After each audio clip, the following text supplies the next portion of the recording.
Broadcasting from across the pond, it's the Squared Circle Relics Podcast. Hello and welcome to episode 103 of the Squared Circle Relics Podcast. I am your host this week, Chris, and I'm joined by the one and only Jamie. How you doing, Jamie? You all right, mate? Yeah, you? Yeah, not too bad, man. Not too bad. No president again this week. No president. We did see the president, though, haven't we? So we have seen him in the flesh. We might get another run in again, like last episode, at some random point throughout the show. But, yeah. How you doing? Have you been up to much? I mean, we have collectively been up to quite a bit since the last episode. Yeah, no, I'm all good, mate. Yeah, just keeping busy, ticking along. In the midst of currently having a home office built in the garden, so hopefully going to be migrating over there. So construction guys have been on site all week this week, putting up all the framework and bits and pieces. So yeah, cracking on, mate. Getting busy and getting moved out the spare room. So nice. Tomorrow is going to be Saturday. It's going to be your first Saturday in like 3 weeks without me. Are you going to be all right? I'm sure I'll be fine. Yeah, I'll be fine. Oh, he's not going to miss it. We've got plans tomorrow, though. We're going off to What are we doing? What are we doing, bud? I mean, I don't think you're invited, but we're going to go and see Graham for a barbecue tomorrow. So I know Graham. Actually, you should know Graham. Actually, don't you? Yeah, you spend the night in a travel lodge with us. Tell you what, I have. I've got to clear a bedroom tomorrow to get a new bed in it. So imagine if I said to my missus out all day. Imagine if I said, I've gone to a barbecue instead of clearing a room. Actually, Graham lives in Soham, so it's not too far away from you. So far. No, it's not. Yeah. Oh, it's fine. I'm joking. What How about you? How are you? Yeah, I'm good. I've as I said, we've seen each other a few Saturdays running. Had a little holiday in between Centre Parks, my favourite. And yeah, the World Cup's just started. So Canada and Bosnia tonight. Yeah, I've got it on now, actually. Nice. But the timings, let's quickly talk about the timings. Like the next game after it, there's this one at 8, I guess it starts. And then 8 o'clock, yeah. The next one's like 2 a.m. Yeah, we're on wrestling time, aren't we? Yeah, it's like wrestling. I like that about the World Cup normally, that you put the TV on at like 1 o'clock in the afternoon or 11 in the morning, and there's always like football on. Whereas I feel like that's not going to happen so much at this World Cup.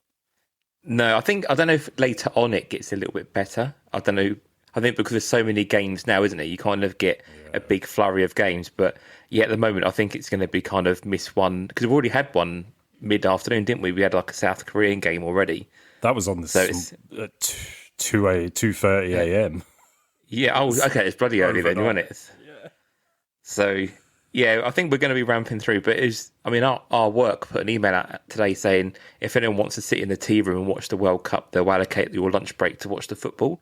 But I did one. I was like, most of us work days, so I don't know quite who's going to be sat there in the tea room on their own watching the football. Anyone, yeah. No, but I mean the gesture's nice, so I won't take that away. But yeah, it's a bit strange. I don't think someone appreciated the time difference there. But yeah, I do like a World Cup though. We were saying last night when watching the Mexico game, it was like it's always quite nice to kind of see the different playing styles and also what they would get away with in their own leagues versus what they'd get away with here. Like the South Africans, very much like the League from Two. That game yesterday.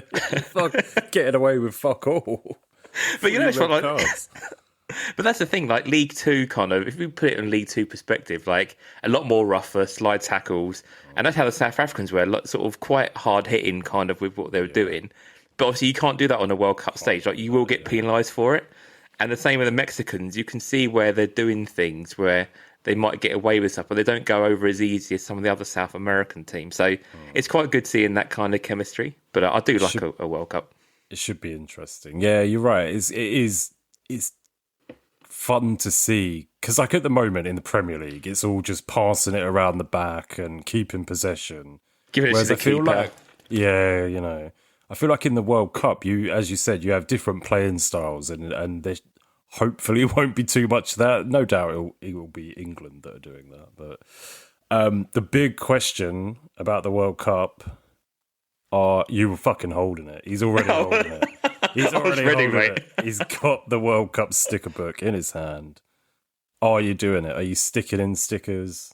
Yeah, I mean, this is a good talking point. So, I mean, we'll talk about the card show, won't we, properly later on. But yeah, I obviously got the album the other week.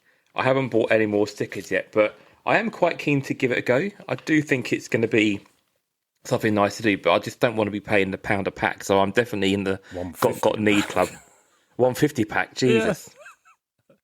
Well, I've been forced into it by Lou. And he's bang on it. He loves it. We did the EFL one. I was done with stickers. I was like, absolutely not doing it. And here I am sticking them in for an hour today with him. We got 8 packs today, and then we got 3 packs at the card show and things like that. So yeah, there's only been a few. Are you gonna have a clean album or a stucker album as well? Are you gonna do one of each? No, so I'm just doing it. We're just sticking them in. Except I've kept a few back. So far. I've had doubles of Declan Rice. He was like, what you got with the book, and Jude Bellingham. We've got a double of, so I've kept them. And then we got Harry Kane today, and I kept that. wouldn't let him stick it in. We'll get another one. I haven't seen any shinies yet, though. That's the only downside. Out of the ones that I had, there was no shinies. No, you didn't get any shinies. I had quite a few packs with like 2 shinies in today. I must have stolen the shinies. Sorry, bud. That's right. And Mo Salah. I wouldn't let him stick in Mo Salah either. Probably his last World Cup, I don't know. Yeah, it probably will be, yeah. I would it's funny going back, like when we first started the pod, we were talking, I think like episode 2 or 3, about stickers being pissy little shitty things. I think Lloydie coined them as. Dave said that, yeah. Dave. And it's weird how we've kind of gone to another tournament and we're back to little stickers again. So we tie in quite nicely with football tournaments. I can't see us getting any wrestling stickers anytime soon, though. No, I don't think so, unfortunately, no. Doesn't seem on the Topps agenda, does it? Not really. So yeah, if anyone's got any doubles, I am definitely in the area of doing some trades and stuff, so. I think I've got 2 so far. Nice. 2 doubles. And yeah, speaking of World Cup, I tell you what's been selling really well on my eBay is I've got these like England crossover Pokemon cards. It came out a few years ago. They've been selling really well. I kind of hold them back for competitions like the Euros and the World Cup, and then I bring them out. Get maximum price for them. So yeah, they've been flying out. I did wonder that because I normally check obviously your eBay sold to kind of see kind of what's sold of my bits and pieces and kind of, well, what have I got to buy? What have I got money left over with? And I did notice obviously a few of those have sold. And I think, like you say, people kind of go back and look for sealed ones, or like you said, if they get posted in a group somewhere, people will end up going towards them. So yeah, nice stuff. Cool. Anything else, bud? No, not really. I mean, yeah, World Cup is pretty much it. I think is the main thing to look forward to. So, are you got any sweepstakes? Are you doing any sweepstakes anywhere? No, I haven't really got. I don't have a workplace. I could do like a sweepstakes at home, but that's about it. No, yeah, I guess you have at work or something. No, well, we have, but no one's asked me to do it yet. So I'm a little bit disappointed because normally get an email come round, but maybe they don't like me at the minute. We could do one here, Jamie. Well. You have half, I'll have half. But like, you put this new software in, you're not included in the sweepstake now. Well, fair enough. Cool, right. So, shall we talk some wrestling? Yeah, let's do it. The main question is, have you been watching any wrestling? I mean, I have, yes. You say yes. Excellent. I have, yes. So, I haven't seen them much WWE, but I've seen AEW, obviously. So, I mean, we can do WWE first if you want. We can go through that. Yeah, I mean, we did Clash in Italy predictions. I forgot to do Pro Wes online. Did you do it? Yeah, I forgot as well. Did you? Oh, dear. I'm just looking for our predictions now. I mean, to keep it easy for the Pro Wes... the only person who we will discuss on this is Havoc and Chaos, who has made a name for himself this week. He was the only one who done the scorecards with 76. Did he win? He won. It was the only one. No one else did it. So he won the title for that with these predictions. But Yeah, I think he didn't do too bad. But let's go through our predictions, and I'll run through what we had. So have you got the Havoc and results Chaos. there? I have, yeah. Did you watch it? You said No, you because didn't. was it the Saturday? So when we were away, wasn't it? It was last weekend. When we were busy selling cards, and it was like because it was on in Italy. It was like a more respectable time for us. Yeah. So again, I guess that kind of clashed with the card show. So starting off, we had Becky versus Sol. We both went for Sol, which I know was correct. Yeah. So that's a point each. Rhea versus Jade. Yeah. Well, we both went for Rhea. I don't know what the result was. Rhea won. Yeah, Rhea won. So that's all good. Yeah, that's 2 each. Cody versus Gunter. You went for Gunter. I went for Cody. Yeah, Cody won. All right, that's 3 to me, 2 to you. Roman, Jacob. We both went for Roman. Yeah, so Roman won. Yeah. Right, Tribal Combat. And then the last one, Brock versus Obafemi. We both went for Brock. And Brock was the winner. So if we had done our scorecard, we would have done all right. Fuck, I would have got all of them right. Well, let's have a look right here. But... So let me see what we got. So Brian said Brock Lesnar and then got a lot of points. So we got 17 points out of the first match. IC title, he went for Sol Ruka and also got 5 points for winning with Sol Ruka. World champ title, so Roman Reigns, he went for Roman Reigns, so he won that one. I think he got all the results right, pretty much. Pretty obvious. If fuck me, if I got it all right, then I think everyone except you, Jamie, would have got it right. So I'll just look in here. So yeah, he got everything right. The only thing he didn't get right was kind of like the times or the like kabuki shit. Stipulation types, yeah. But yeah, he didn't do too bad. So yeah, well done for Brian, undefeated but unchallenged on that particular pro Wes. It looked like a pretty solid pay-per-view in terms of like the matches, but as I said, if I can guess them all, then yeah, I think unfortunately when they first started doing these like Clash in Scotland or Clash in Paris, they were kind of quite a big deal and you kind of things happening. But I do feel like actually now it's part of a European tour. It's become an insurrection. It's a European tour, isn't it? Yeah, that's exactly what it is. And it's like nothing's really going to change. I do worry if they're falling into this, televised house show kind of feel now. But I mean, it's another show, isn't it? So on the road now to SummerSlam, I guess, didn't we pretty much say? Yeah. I know we've got Crown Jewel first, then SummerSlam. But Crown Jewel will be nothing happening there. Not usually, does it? The main sort of thing going on with WWE at the moment is going on in Mexico is AAA, and it's the El Grande versus El Grande. I know I had some controversial opinions on this the other day, and I still haven't watched it. I might watch it, but I caught some flack. I would say I've said it a few times about how I'm just not invested in it, but everyone's saying like it's like match of the decade and. It's a really good match, great storytelling. Should I be watching it, Jamie? Because you've seen it, haven't you? Yeah, I think you should. I mean, AAA in itself is a good hour of TV. I think, like yourself, like when you're working from home or you're doing something, like it's great to have just in the background and it's on YouTube. So it's like really accessible to watch as well.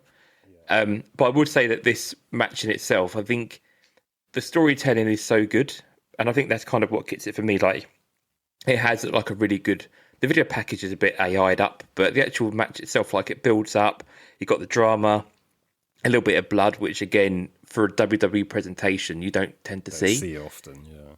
But it's the crowd that really makes it. Like they are so rabid and they are so like passionate about what's going on in the background. It's amazing how they've taken Kaiser in as like their Mexican hero and the epitome of Mexico. Yeah. And it's just amazing. Like you just plant enough of a story and you can run with it. And people will buy into it. And I think that's the whole thing. But even the finale, like the mask being torn and like both of the guys just looking like absolutely worn out. And you just think this hasn't quite ended and you don't know what way it's going to go. I think everybody kind of knew that Gable would be unmasked, but there's all this doubt in your mind that actually, will they, won't they? Yeah. So, yeah, it was really, really good match. I would recommend watching it. And they've put the whole match on YouTube today as well. Yeah. And it's just over an hour. So... yeah, I would definitely watch it, even though you know the outcome. I think just give it a go and see what you think. But yeah, it's been definitely up there with Meltzer's top matches of the year, which is quite cool.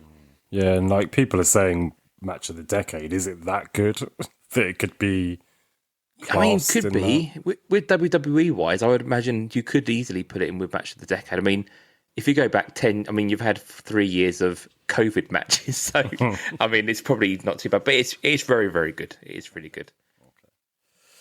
Fair enough. Maybe I'll give it a go. And then AEW wise, I kind of like keeping up to date with it, but not at the same time. Like, I haven't watched the show, but I've seen Kevin Knight turned heel. But outside of that, not too much. What's going on in an AEW? Yeah, I mean, the main thing is the Owen tournament's going on, so we are getting close to the semis and the final. Well, actually, the finals were coming up very shortly at the next pay-per-view. So, we've got Will Ospreay and we've got Swerve getting close to the final. So they'll be in the final Forbidden Door. So really echoing kind of what we were been chatting about all year, that they can't have the title or do a title match for a year. And it's like, actually, you're getting to the point where the winner goes to All In. So you've got that nice retelling of that story again, which is pretty cool. Mercedes Moné returning back into the fold, so also she's doing quite well in the tournament. Maya World was a surprise entrant, spoiler alert, on Dynamite this week to take the place. Who did she? She was in the Owen thing, wasn't she? That's right. That's right. So she replaced Saray. Saray had a load of neck issues, and they're wondering if it would take her out the tournament. They announced on Wednesday it did.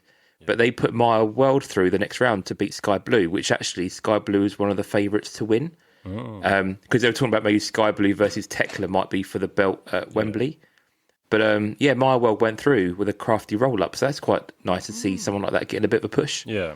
So I think Mercedes will win, but it's quite nice to see, someone else getting a bit of a rub. So nice. Yeah, I mean, AEW All In build, we said last time on the pod, I would like to maybe go to All In now. I think especially, even if it's in the cheap seats, I think Wembley, you're quite sport really with where you would want to go and sit. So we'll see how the card matches up. But yeah, and they announced for Forbidden Door, Zack Sabre Jr. versus Kenny Omega for the first time in America. So which should be quite a good event as well. So cool, yeah.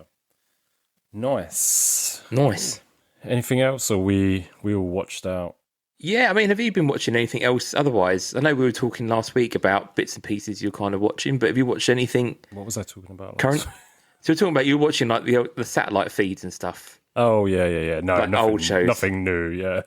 Old stuff, yeah, but no. Old stuff. Unfortunately. Cool. Shall we talk some cards? That's why we're here. We love cards. Let's do it. Loads of card news again. Card news. And starting off card news. Breaking news. We've got some breaking news. Literally just happened as we were coming on air, or just before, maybe 10 minutes, 20 minutes before. Topps, WWE Topps, they're bringing out a new product, and it's called Topps Decades, and it is all 90s. Oh, I just dropped something. All 90s based cards, checklist, everything's 90s, so I'm already massively on board with it. Oh, yeah. Topps did release a Premier League version of this not too long ago, maybe like February or maybe like March or April. And I'd been so close to buying it because it just is really nice inserts. And yeah, I love the 90s. So yeah, we're getting it for WWE. The checklist has dropped and it is out on Monday. I mean, a nice surprise out of nowhere. This wasn't on any release schedule or anything.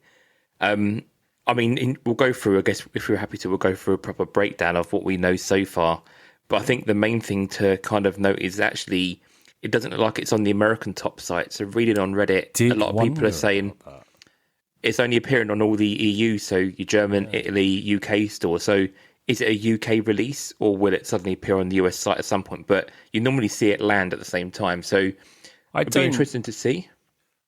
Because this is, I wrote exactly basically what you just said out in a message and then deleted it earlier because I was like, we can talk about it on here. But I think the same thing was the Premier League one. I'm almost certain that wasn't readily available on like Topps US site. Do you know why I think this? Why? I think it's because there's all load of stickers. All the autos are stickers, and I think if it's a UK release, it's easier to do stickers than it is to do physical cards. Yeah, and I think that's why we have stickers on this set. Yeah. But I might be wrong. I'm not complaining. Yeah. So yeah, it looks really cool. I do think that if that is the case, I don't think it's fair that the Americans don't get the same sort of shot that we get at it. It's a bit like when Topps did Slam Attacks Chrome in 2021. It wasn't available in America, was it? So no, it could be something similar to that. But we'll see. Any standouts for you in this? Yeah, I mean, I guess the box config is quite cool. So again, I don't know what the price point will be, but we'll only have to wait until Monday to find that. But ultimately what we've got so far is 36 cards per box, 6 packs of 6 cards per box. So you get obviously a nice rip. You get 3 guaranteed number cards per box, 1 autograph card in every box. So very nice cool. To have a bit of guaranteed auto. And then obviously you'll then have either a mix of the rarities. So yeah, different checklist stuff. But I think initially, I mean, we'll go through some of the subsets and we'll talk about some of the designs if you want, Chris. Yeah, but so just going back to price wise, I think the Premier League one, I don't know the exact price, but I think it was high hundreds, low 200s, maybe like, I feel like the resale was about 220 to 250. Which isn't bad, really, considering, you know? If you get 1 auto per box guaranteed, I'm happy with that, yeah. Yeah, and this will be the first Pure Legends set we've had since 2018. So, I mean, it's been a long time to have, and 90s is right up my alley as well, really. Same, to be honest. Yeah, absolutely. So, but yeah, let's we'll run through really quickly what we've got. So, what we do know so far is the base set itself. So, the base set consists of different subsets within that base set. But although it's quite a large checklist in itself, so we're coming up to 173 cards within the set itself, and then you start getting into different, inserts as such. But looking at it now, it doesn't look like there is any just normal base cards, really, does it? They're all themed, kind of subsets, yeah. Yeah, so we've got the first. I guess it feels a little bit like the Best of British one, where you've kind of got like a different little mini sets within them. So yeah, the first 10 are called Enter the War Zone. So these are images of like in-ring shots. I don't know if they're like all from Raw or if they're kind of based on that. I guess we'll find out. But the image we've seen so far is this Ultimate Warrior with the belt. Is a promo shot we're seeing. And again, this features guys like Austin, Michaels, Hogan, Taker, British Bulldogs in there, which is pretty cool. The next one's down. So 10 through to 50, I think it is. Yeah, down to actually 48. So 10 to 48 is all called In Your House. Well, I was just going to say, I had a slight issue with this because some of these guys definitely weren't on an In Your House pay-per-view. No, and I don't think there anything really...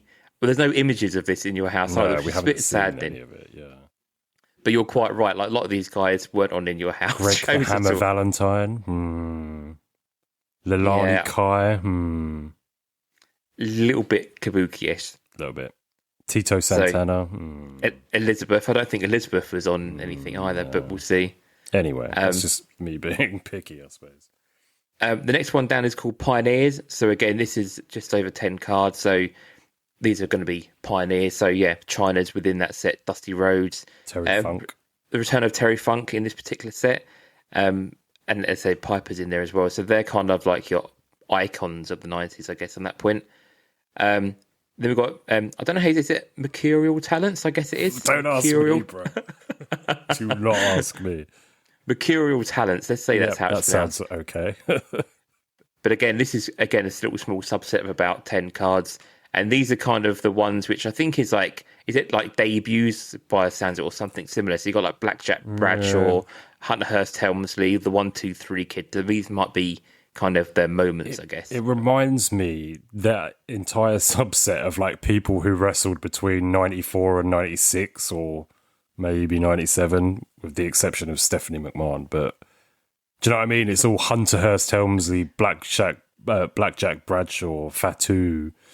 So I just Googled what does mercurial mean. It says mercurial describes someone or something who is sudden to change, unpredictable opinion or temperament. An example would be, due to his mercurial mood swings, it was often difficult to know how they would react to the news. So Yeah. So it's a bit of like the turn, I guess. These guys in a kind of all roundabout way. check out, yeah. So, You know what I mean? yeah. 1, 2, 3 Kid going to X-Pac. The Rock going from Rocky Maivia, I suppose. Yeah, could be. Hunter Hearst similar to Triple H. Yeah, Blackjack to JBL or Bradshaw. So yeah, potential we do there. The next one's down. So we've got 70 through to 87 are called the competition. So these seem to be all WCW ones, hence the competition. New so you've got the Jack. NWO in here, New Jack, Sandman. So Hollywood Hulk Yeah. Hogan, yeah. see ECW, WCW type guys. The next one, which I quite like the sound of, is called it's 88 through to just over 100. It's called Undisputed Champions, and it looks like it's a complete set of all the champs of the 90s. Looking from top to bottom. So Hogan, Warrior, Taker, Hitman, Yoko, Bob, Diesel, Shawn Michaels, Psycho Sid, Stone Cold, Kane, The Rock, Triple H. Yeah, it is, isn't it? So it's The only one that's missing is Mankind, isn't it? obviously, oh yeah, Mankind, which obviously now makes sense. He's Just just, missed- left the Legends deal or something. Hasn't Yeah, 1st of June with his legend still finishing. Yeah, so Yeah. damn, And, that's a shame. The Macho Man, Randy Savage, he's not in any. It's funny that you've got Elizabeth, but no Macho. Macho Man, that's So very I peculiar, think isn't it? that's got to be the same sort of thing where he's Finishing up. not in a Legends deal because you don't see really any Macho Man merch anymore. And I can't remember the last set he was in. Prism, I think. No, and this is the first year he hadn't been in a 2K game other than he was DLC, but he hadn't been actually on base game. So that's maybe something linked there as well. Could be. And my favourite one's coming up next. Yeah, the greatest gimmicks. So these are kind of all your nostalgia kind of gimmick battle royale type guys. So Shockmasters, Brother Love, Papa Shango, yeah. Red Rooster, Repo Man, your proper The gimmicks. which is real pretty man's man, Steven Regal. And it doesn't say Steven Regal, it says the real man's man. cool. Man. I'd Which would be laugh quite cool. if that on the actual card doesn't say Steven Regal and it says the real man's man. That would be hilarious. I think the only thing that makes me sad on here, you've got just Bushwhacker Luke on his own, which makes me feel a bit sad. Yeah, that is a bit sad. They got the yeah. Sultan. Sultan's in there. You've got Big Boss Man, which again is quite cool. So yeah, again a nice collection of names that we wouldn't normally see other than undercard sort of stuff, really. Next lot down. So this is where we kind of get into the big moments and the larger stuff. So the next one's called Moments in History. So these are like your prime Attitude Era moments. So you got like Bret Hart and Austin. You got Kane debuting, Razor Ramon and Shawn Michaels, Tyson and Austin. And I will say the artwork for these look really, really nice. So you kind of got black and red. I mean, I know it's a 5, but yeah, it's kind of like a real up close shot, and it's not kind of your typical image on that as well. So yeah, Moments in History is really nice. And then we start getting into the final part of the checklist where we have superstars. So this is them, I think, with belts. We then have tag team duels. So this is where you got your tag team shots, and you got the Steiners, Heart Foundation, Demolition, the Acolytes, Headbangers. So your big tag teams of the 90s. You got champion versus champion. So these are going to be so Michaels and Brett, Hogan and Warrior, Austin and Rock, Undertaker and Kane. So these are going to be your big matches. And then we're going to triple threats. So Brett, Michaels and Diesel, Kane, Austin and Taker. And we've got Farouk, Rock, Karma, D'Lo Brown as a stable. And then we've got DX. So we've got X-Pac, Road Dogg, Billy Gunn and Triple H. And then to round out the set, we have Behind the Curtain, which is all the kind jabroni of guys. All the jabroni guys. So we've got a ref set just for you, Chris. So you've got Mean Gene, Gorilla, Pat Patterson, Teddy Long, Michael Cole. So, yeah, I mean, it's a really interesting set. There's a bit there for everybody. And the base checklist, they also have autos for all of these guys as well. So the Enter the Warzone ones, for example, all of them have an auto. In Your House, all have autos. So I think something to really pick out here. Let's go through. Other than the dead guys. Well, you say that. Terry Funk's in there and so is Piper. So Fair. Including dead guys. Including dead guys. So I don't quite know how they're going to do it. I don't know if would they potentially cut autos. I mean, Or in like Pioneers, old stickers. Yeah, or old stickers. Like I would imagine I don't know why they wouldn't have used them before now, but yeah, I really don't know. And this has come out of nowhere as well, but it'd be interesting to see what these land like. But I mean, Terry Funk in a product in 2026 where Hogan is no longer in product is very peculiar. Steve Blackman autos. Don't talk about Steve Blackman. Oh, yeah. Isn't that your redemption? It never got fulfilled. Yeah, it still hasn't been fulfilled. No, it's still sat there. You never know. You might get another redemption. Steve Blackman. Yeah, maybe. Don't go into breaks. But I mean, there's plenty of auto chances here. So in total, there's 173 autos that you could potentially hit. And they go through all different parallels. So they go from like 99 to 75, 50, and all the usual levels down to 1. So, and it's chrome stock as well. So we've got foil fractors. So again, a nice chromey product, which will be pretty damn cool. Looking at what we've seen so far, though, what's your favourite image that you've seen out of the 6 so far? Oh, I'm not on the images. I quite like the Undisputed Champions. That reminds me of the Sega Mega Drive cover. It's Sega Mega Drive covers used to have that black and white, like I don't know what it is, like grid behind it. Yeah, a lot. I kind of like the Superstars where they like look like figures. They look like Hasbro Bendhams sort of things, yeah, but they're cross between Hasbro's and Bendhams, yeah. Because they did that in the Premier League one with like Corinthian figures. Yeah. Yeah, that's probably my favourite so far. It's hard to judge. Obviously, seeing Kane and Undertaker on a dual auto is always going to be cool. But yeah, I can't wait for this. Yeah, I think the Pioneers, again, we know it's a small checklist. The Austin Pioneer looks really nice with an in-ring shot and then a classic Austin shot. Yeah. I think even the quirky ones, like the Greatest Gimmicks one, looks like a Windows 1998 Windows Media Player sort of screen. Yeah. So, yeah, pretty cool. But I think for me, I really like that Triple H auto. So it looks like the only on card we have are the Rock and Triple H for Pioneers and Mercurial Talents. But the Triple H is like peak 1999 Kangol cap, backwards big hat, eagle. Yeah. It's so nice. So very I would like to try and get one of those.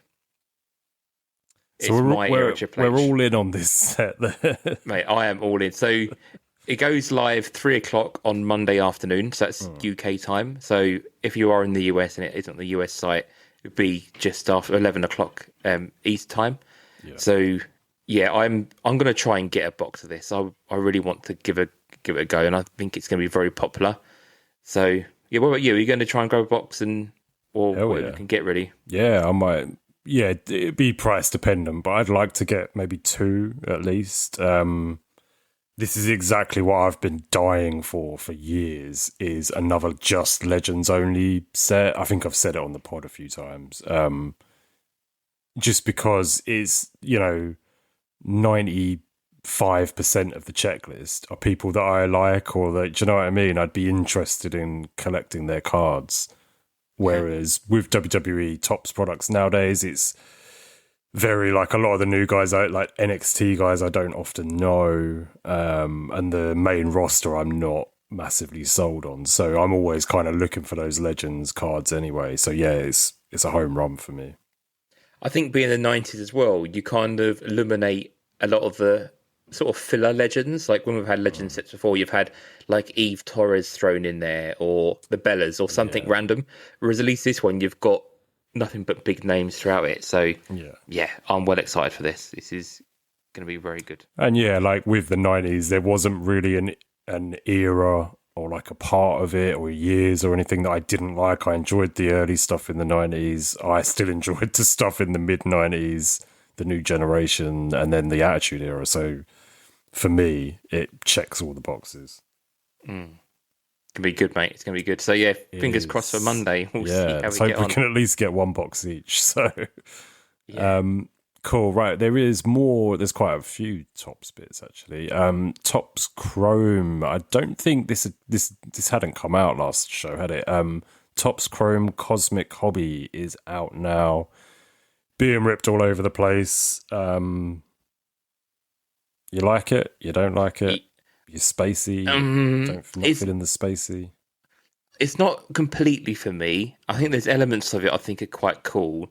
However, this 90s set has now filled that 90s void. But I did say to you at the card show last week, I do like that kind of Saved by the Bell 90s kind of colouring and bit bowling, bowling or arcade carpet. Carpet, yeah, exactly. That's Bowling what alley the base, carpet, yeah.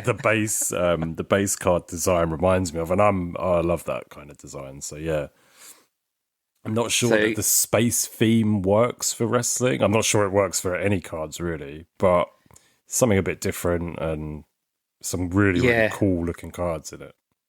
I think the other thing I don't quite get as well, like the planets behind the guys. I just find it a bit strange. I feel like Metal Universe is about as far as I can get for weird out there designs. I don't think it helps that Dave also keeps saying about things shooting out of people's asses or out of their cocks. Doesn't kind of like make me want to buy more of the set when every. Who was it? It was maybe one of Pretty Deadly, wasn't it? Kit or one was Kit Wilson out of the arse, and I think the other one was like Eric or Ivar out of the front. Yeah, he did another one the other day, didn't he? So it's not for me. I mean, there's a lot of love for it, but it's not quite for me. But I mean, how did you get on with your box? Obviously, when we were talking last week and your box was going to arrive, you've ripped that since and put it up on your channel, haven't you? So I have, yeah. And I knew that this would happen to me, or I kind of knew and hoped it would happen to a degree, is opening the box. It was literally my second card out of the first pack, was a case hit. But I've been in a few breaks since then. I think I've done like three breaks since then. But having not watched a lot of it, I think I'd watched 2 boxes being opened. I had no idea what some of the case hits were. So I'm like, this could be good. Do you know what I mean? It didn't. When I then looked it up and saw the comp was like $400 or something. Whoa. I was like, oh, that is a case hit. So yeah, it's a really nice product. The numbered cards look really nice. Very like Slam Attacks Chrome E, where the colour pops a little bit more for some reason, I think. And yeah, I do think it should be guaranteed, at least one guaranteed auto in it. I think that's a bit of a miss not having that, but it's the cards are really nice when you have them in hand. Yeah, I think like the normal ones, we've got like the circle pattern on them, I think is fine. I don't think when it gets a bit messy and you've got like shit flying everywhere, it just gets a bit too much. Flying everywhere. But I mean, it is cool. It's nice to have a bit of colour that isn't dark, dingy and grungy. Like this is a bit more of a fun product. But I still feel like Metal Universe and like the metal stuff is. I feel like with Metal Universe that works because it's an old concept that was around in the 90s, and it includes PMGs, EX Sentries, and things like that, which are renowned cards, in basketball and stuff. So yeah, I feel like that has a reason, whereas this is just space for space reason. I'm not really sure. But overall, I do think it's a nice product. Yeah. I enjoyed ripping it. I would rip another one. I'd rather rip one of these than Topps Chrome Hobby. I'd probably rather rip it than Sapphire as well. Yeah, and I think in general, I mean, I went to a couple of breaks. It's very popular and whatnot, and a lot of people are ripping it. But yeah, I think some of it is okay. I was saying to you, like, I got a Johnny Gargano spot, and I think the design itself, like, is fine. Like, is that a white hole or is that a normal? It's just a normal base. Yeah. But I think that's enough. I think that's enough stuff going on for my for my brain to deal with. I think anything else would induce seizures with me. So yeah, that's fair. But yeah, overall, I think a pretty good product. The retail was $220 in the UK, and it doesn't seem to be going up. At first, it wasn't going up too much. I think Sports Trading now are at $275 or $270, so it's got 50 quid on there. But yeah, I think as more of it is opened, I feel like the price of this one's going to go a bit silly. Yeah, I think as people now have seen more of it, I think you're right. The price will keep going up. Yeah. But yeah, if you do want to watch me open my box, the video is on YouTube now. Staying with top Topps, and we've had some Topps now since the last one. Just quickly touch on, before I list the title cards, the WrestleMania set that you've got one hit guaranteed, the short print legends or a numbered card. We're seeing that a lot in America and in, North America and stuff, but we in the UK have not had it yet. Is that right? Dave's really annoyed about this, isn't he? Yeah, I mean, to be honest, I haven't seen many people ripping it since it first landed. I think there is obviously a second wave being shipped over here in the UK, which isn't unnormal because it happens with the normal Topps Now stuff. But we're a long way out now, and I can see why Dave is getting pissed off at this point. We're actually... When was WrestleMania? April, and this was shipping nearly a month ago, wasn't it? Pretty much, I think, in the US. So, and I've seen Topps have sent out some, email and cited that there's a delay and that it is due to higher than expected. More people have bought it than they figured would buy it, I guess, which I think is such a cop out. But how the fuck does that work? Because it's a limited run. And also, what are they doing? Are they just filling it up with more SPs, which then won't become SPs? They've got to be, yeah. Yeah, I can't see how you can have something like that as a capped product and then start saying, "Oh, we didn't estimate how popular it would be." Sell this much. Well, you've seen how much you sell in the period that it's on sale, so fuck off. Yeah. That is such a cop out. It's unreal. Yeah, I think that's really, really not on actually. So let's just hope that loads of people in the UK get, not just short print legends, and that Dave gets something good at least. Yeah, I think what is making Dave nervous is that he's seen a lot of one legends autos appearing on Reddit, and it's like, what have I actually annoying. Got? Yeah, what's going to be left? One of one auto wires, or one of one wires by the time we even get the first wave over here. So yeah, it's a bit shit. But yeah, we have had our regular Topps now. So we've had, I might have missed one or two here. Zarya wins the North American women's title, and there was autos for that.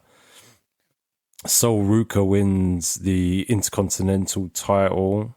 No autos for that. El Grande Americano wins Mascara. I'm assuming that means mask. Mm-hmm. Yep. Chad Gable gives Mascara to Ray. I'm assuming he gave. On Raw this past week, he's trying to make up for his shit, isn't he? So he gave him his mask. And then we had a Brock Lesnar one beating Obafemi. Buy any? That's it. No, I mean, I nearly went and bought myself some Chad Gables and Kaisers. Oh, wow. But I didn't, because I don't think there was any autos for him. I think it was just like... No, from what I could see, the only one with autos was Zarya. And actually, Zarya is only available until tomorrow. So if you're listening to us, you've missed your chance to get a Zarya. But otherwise, I haven't got... I'm a bit bored of the Topps Now stuff. I don't find them very inspiring. So... yeah, and it's a lot of money to spend. It is, yeah.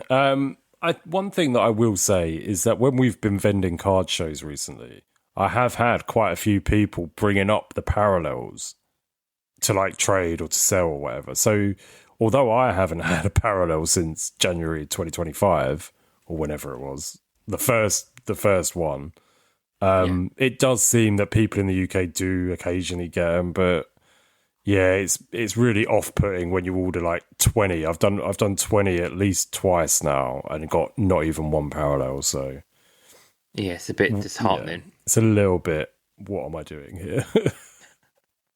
But where were you? Did you grab any at all, or no? Absolutely not. No, I mean, just really quickly, just to see if we can have a look at the print runs on them. I think they've been fairly good actually. I don't think there's anything now. I'm thinking there was a massive purchase, but so El Grande Americano was 4,598, so a pretty high number for him. Sol Ruka, pretty high number just in terms of Topps Now as well for wrestling. Really? Yeah. Considering, I mean, Sol Ruka was 2,800, and then the Clash in Italy poster was 1,194. So, yeah, I mean, but if you put it in perspective, for example, if we go back to Obafemi with the boot on the chest, for example, I mean, that was just under 2,000. And you think that was such a big moment for Obafemi? So, yeah, and even Danhausen, his debut was 3,759. So, yeah, the fact that El Grande Americano got so high, then you can't blame him, really, can you? And some of them at the beginning of the year were like 800, 900. So it's a lot higher than I expected. So, yeah, no, I mean, again, not quite for me, but yeah. So the Mexicans grabbing it. I will say, though, that Topps are a lot better than maybe Panini Instant or even AEW are with, like, their on-demand stuff. Like, literally, the next day, there's cards available to order for this stuff. So they're so good. Right. And then I think this is pretty much our last bit of top stuff. And I'm going to hand it over to you, Jamie, because I don't really pay attention to this kind of thing too much. I mean, a little bit, but you wanted to talk about the WrestleMania patches 101s.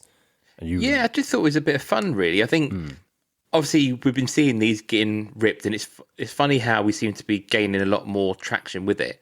I don't think it's also because we know how much that Randy Orton went for, and maybe people are just keeping an eye on them to see what they sell for and what becomes the most expensive. I think that brought a lot of eyes to the product and to the specific cards, and I think it brought eyes from outside of wrestling cards.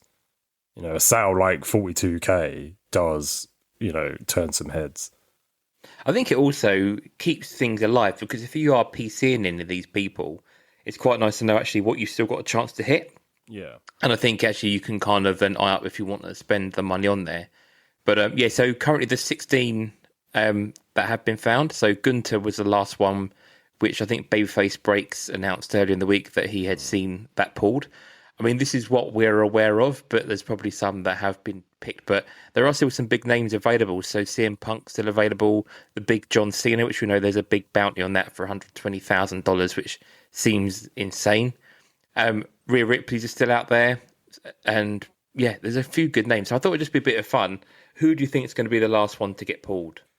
Well, I don't know who's left, so you might need to give me an actual list of who's left. So we've got AJ Styles, Bianca Belair, Bron Breakker, Charlotte Flair, CM Punk.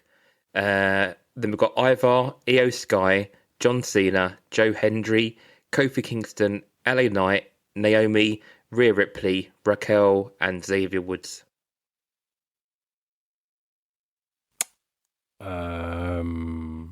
Xavier Woods.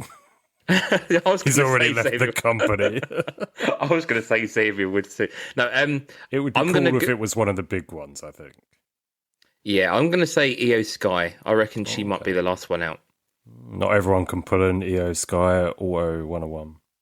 Not everybody can. The elite. Okay. So yeah, I think it's quite cool to know like who's left.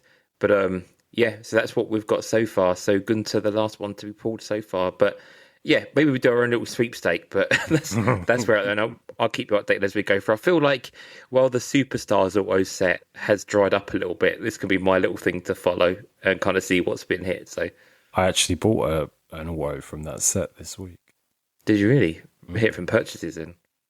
I haven't got it in purchases, so I'll say it now. Okay. I'll give you 3 guesses of who it is.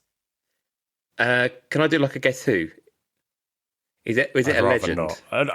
If you think of the people who you know are in this set, it's one of them. Samoa Joe.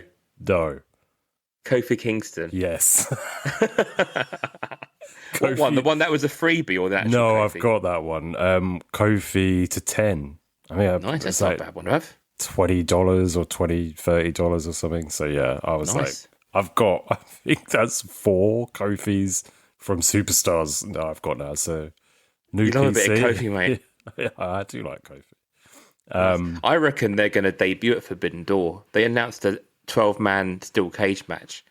I think they reckon. Is that 90 days after? They must have the 90 days thing, surely. It will be by that point, yeah, surely. But yeah, MJF versus Mark Briscoe. Mark Briscoe, you bring 5 of your friends and I'll bring 5 of mine. So, but who do they gotta be baby faces, surely. They can't, it didn't work them being heels that last little run. I think you'd have to bring him in on Briscoe's team, wouldn't you? Yeah, I mean, I guess you do would you bring him as the conglomeration or whatever they're called? The conglomeration. The conglomeration or whatever, yeah. Would you bring him as part of that, I guess? Yeah, or just on their own, but kind of on the good guys' side. I think it would be a real mistake to bring them in as heels. So we'll see, but I'll be looking forward to that. And then just the last bit of news, I think we've spoken about this before. I think Dave has mentioned about Johnny Gargano and his number 7. Long ago, yeah. So back in the original days, I think Lloydie saw that Johnny Gargano was kind of doing inscriptions for anything that ended in a 7, so 77, number 7, 17s. But that made the news again this week. Someone pulled number 7 out of, I think, 25 from the Chrome set and tweeted out to Johnny and said, is this something special? Because he put like the he'd done his logo, face. Yeah, like the smiley face logo. And he replied back that number 7 was a number his dad always played in softball and number he's always had with him, and he's always done it. And it does make me surprised, actually, that people haven't, although we have picked up historically that this isn't more known, but people have been like really hunting these number 7s. I would not know about this unless it was for Dave. Like, other than Dave mentioning it, and then I've got Dave's Topps Finest green 77 out of 99 or whatever, and it's got the DIY inscription. And like, I've had it a little while now. I think I've probably had it a year. And at first it was like a really like rare card, I guess. Like, there wasn't many inscriptions going around. It was kind of becoming a new thing. And now I feel like the value of it has just diminished because he does it to so many of them now. And I was going to say the opposite. I was going to say, I wonder if this is going to sell quickly now people know of it. I was going to say that. Let's pray, because it's been a while and I've like dropped it by half the price that I initially put it up for. So yeah, hopefully. But I just feel like inscriptions in themselves, where they've been told, do inscriptions, and then Kevin Owens does it on like every fucking card. Yeah. And like, I just think they've lost their magic to a degree. And it's not something that I'm particularly bothered about anymore. No, I think, like you say, when something becomes, when does it become an SP and when does it stop becoming an SP if everyone's bloody doing it, really? But no, quite cool, quite nice to see it now cropping up. But I guess I'll put this in the news article because it'd be good to see if we see people hunting those down. And I think for you, see if that card sells anytime soon, see what happens. I will say with Gargano, I think his reasoning behind it amazing. I like that he's doing it. He's not just doing it because Top said, do an inscription on the 101s or the 5s or the 10s or whatever. He's picking it, the 7s and the 77s and the 37s and whatever, because it means something to him. So that makes it a little bit cooler. And whether that will translate to Joe Public, I don't think so, but it is still cooler. We haven't seen Johnny Gargano laying down on like the cards yet, have we? Like Sleepy Gargano, that will come up on an image at some point, won't it? I'm surprised we didn't get a Topps Now of that at some point. Yeah, no, we haven't, have we? That would have been cool. But yeah, it's nice to hear. I don't know how Dave knew it before. I think he'd seen like an interview but it's nice to hear it from Gargano himself. Do you know what I mean?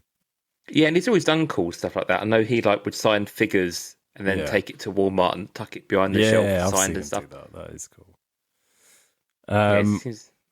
Or is that all of our Gargano talk? Yeah, that's it. Yeah, no more Gargano talk. That's it. Yeah, that's it. I just put this in as like a bit of a follow-up from the last episode. I know I got a little bit hot under the collar about it, which is ironic because I don't even grade. PSA have now shut down their, is it just lower end like bulk submissions, which is kind of what what we said before. Faults. I mean, it is funny kind of people now talking a bit more about, we're going to go to Ace, we're going to go to these companies, we're going to do this, we're going to do that. I don't know if hindsight people will go to these places. I guess the biggest thing to note, actually, this ended on the 2nd of June, I guess, is how quickly will they get through this? Is it 5 million cards they want to try and close through, isn't it? 15 million. 10 million card backlog. And you just think that's a hell of a lot. So I want to see how quickly they do this, and actually whether or not they go back to where they were. But as we said on the pod last time round, it's people just submitting crap, and I don't think that will go away. Pokemon, yeah. And these guys that look like Blairs and these hit pack guys are to blame for it. Like they are, again, we said about this last week, but people are, graded card guaranteed hit packs, but it's going to be tosh, and this is kind of what you're ending up with, really.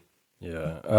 I did see a bit of something a little bit kabukish today, because there's PSA Europe opened or opening in Frankfurt or somewhere. Right. Somewhere in Germany, anyway.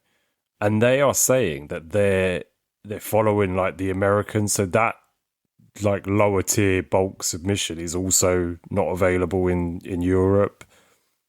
So although there's no backlog in Europe because it's either just opened or opening soon, I don't get it. I don't understand why. Are they worried that, American people or, North Americans will send to Europe? I can't see that happening myself, but seems strange. I mean, I'm just reading. So I was just on the PSA's website. They have now put up a bi-weekly tracker, and it says that this is our bi-weekly tracker, which will tell you how we are going through with our value submissions. And it does say here that you can follow this over the next few weeks, but they're saying as a result of them saying they're going to temporarily pause the value tiers, they saw another influx of 4 million card submissions to now taking it up to 14 million. So they reckon it's going to take them 6 months to get back to where they were. So as a result of everyone panicking, they've also now increased by another third. It's fucking and they reckon nuts. Wow. Yeah, and they just said here that out of the 10 billion Pokemon cards printed by the Pokemon Company, they reckon they've graded 30 million of them. And you just think, fucking hell, it's insane. And I don't know if you heard it, but on CFP, I think Danny mentioned a little conspiracy theory regarding that they own other grading companies who are not as busy as PSA. And by shutting this, they're going to increase the, cards taken in by these other grading companies. And do you know what I mean? So they're like, is that, I don't know. And what the CFP guys said is exactly correct. Fuck them companies off. Send your staff to PSA. Rebrand as PSA. Make it bigger. Get the infrastructure. Get the staff. It is all just, in my opinion, fabricated bullshit. Just because you don't even need to grade your cards. I don't know. No, we should probably move on. No, I mean, I think I'll just really quick. I mean, they are claiming there's 9 million more card collectors in the community since 2023. And they're saying they're also putting this down to people sending counterfeit cards to PSA, which takes them longer to grade because they have to prove they're not fake. And you just think that's crazy to consider that actually that's the problem. Yeah. And that's the issue we've got with the hobby right now, is because people want the value. People, it's clogging up loads of stuff. So yeah. Not and good, it is a concern, like a real concern. Like the guy we were talking to, Deeks, at the Brighton show the other week, and we were saying how, well, he was saying, and I agree, with downtowns, I wouldn't go near a downtown if it's outside of that free count slab mag. And even then I would want to be looking at the sticker to make sure there's nothing like shady going on, and I don't even think you'd be able to tell if there was. He was saying about Brett's, wasn't he? He said he really wants the Brett downtown and he can't risk it. Yeah unless it's graded, and I still think that you could replicate the seal and the mag and everything, so I'm not even sure that being in the free count mag with the seal would be enough for me. I mean, it's completely true. I mean, I had a Leaf Auto which was in a really scratched up mag, so I've peeled the sticker off and remagged it and just put the Leaf sticker back over it just so it's in my collection. But it's so easily done. They're like a proper not fabric, but it's a real like rubbery sticker, so it's not like it will tear. I mean, if they really want to do that, you want to make it like those void tamper-proof stickers, wouldn't you? That would be a better way. But you're still always going to get people saying, well, I took it out to look at it, see if it was worth grading, and I don't know. Kabuki-ish, mate. Steer clear. Yeah. I totally forgot what we were talking about. PSA. Well, PSA shut.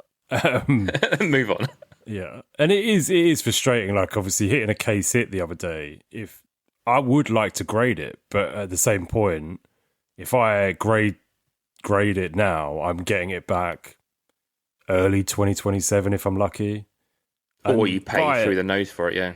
By then, we're going to have another Topps Chrome, another Cosmic, and it's like you're losing all your opportunities to get rid of it, basically. So, and also you're losing, if you were looking to sell, you'd have to spend $200 on the grading, and that's coming out of your budget, and you're not going to get that back on the card, are you? If it comes back a 9 or an 8. Yeah, you're fucked, basically.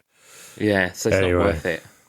PSA is shut down. So I'll keep you updated next time round, but I'll save the backlog tracker and we'll see where we are. But at the minute, they are up the shit. So let's move on. 14 million cards up the shitter. Okay.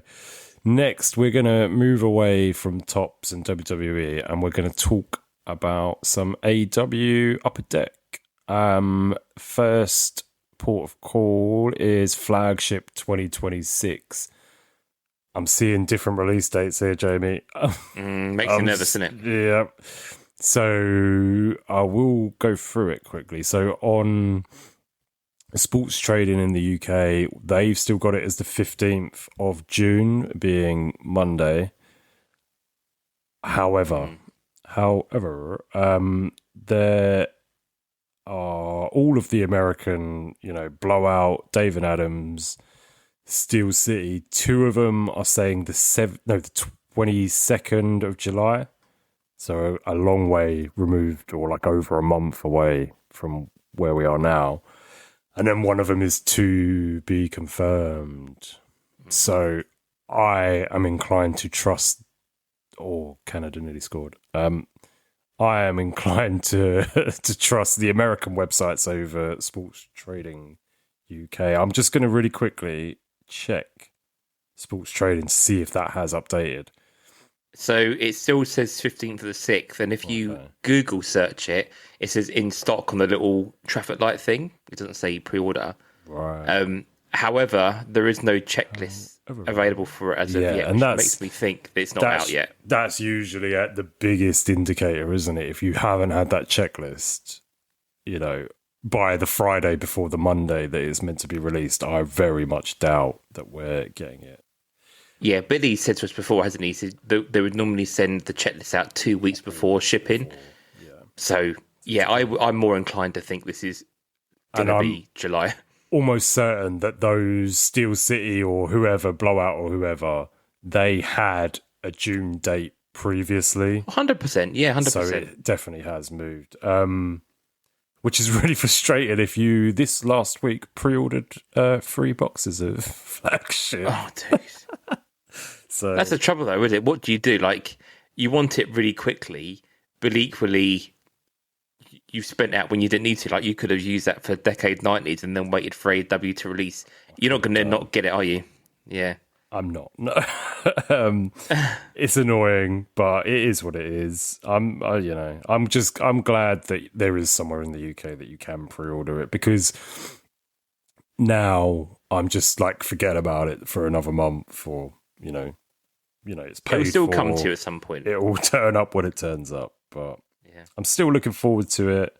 I'm liking some of the designs that they've included this time round. So should be a fun one. I like Flagship for Upper Deck. So, I mean, what I was going to say to you, I mean, we can pick up with Dave on this. But like, our July set list or June-July set list review was going to be Flagship. I think obviously we will move this out. I think that becomes Decade 90s. I think we do that as our review for next month. So definitely. Yeah. I still think the price point in this is really good, though. Like, sports card trading obviously is £80, which is not a bad price. I know there's no guaranteed auto, but it's such a good value for money for a hobby box. Well, it's a guaranteed hit. So there's either an auto, a relic, or a clear cut. The clear cut being, the lame one. But, well, lamer than an auto or a memorabilia, I suppose. Yeah. But yeah, at least you get something. But I'm okay with that for 80 quid. Do you know what I mean? That's it. 100%. And you get loads of stuff. Like, you're going to get, what are you going to get? Like, but the thing I like about Flagship is that in 2 hobby boxes, sometimes in 1, but definitely in 2, you will complete the 100 card base set. Yeah, you get 96 cards in a box pretty much. So you're going to get it, aren't you? 100%. Yeah. I mean, like, I think one year I was really unlucky. I was just missing like 1 card, but I had doubles or triples of other cards. So you usually manage, don't hold me to it. Usually manage to do it. Anyway, right, Flagship. And then we had, sorry, I need to burp. During the last episode, literally as we were recording, we said there's no match day at moments. We even checked halfway through the episode. Nope, still not there. We're all good. Even at 8 o'clock, didn't we? Actual time. Actually, 8 o'clock. Well, for some reason, it came out at 9 o'clock. So it did arrive. It was for, I can't remember the pay-per-view. Double or Nothing? Double or Nothing. Double or Nothing, yeah. And then today, I think it was today, we've had the awards given out, where you get your to 50s, your to 10s. Yep. Did you buy any?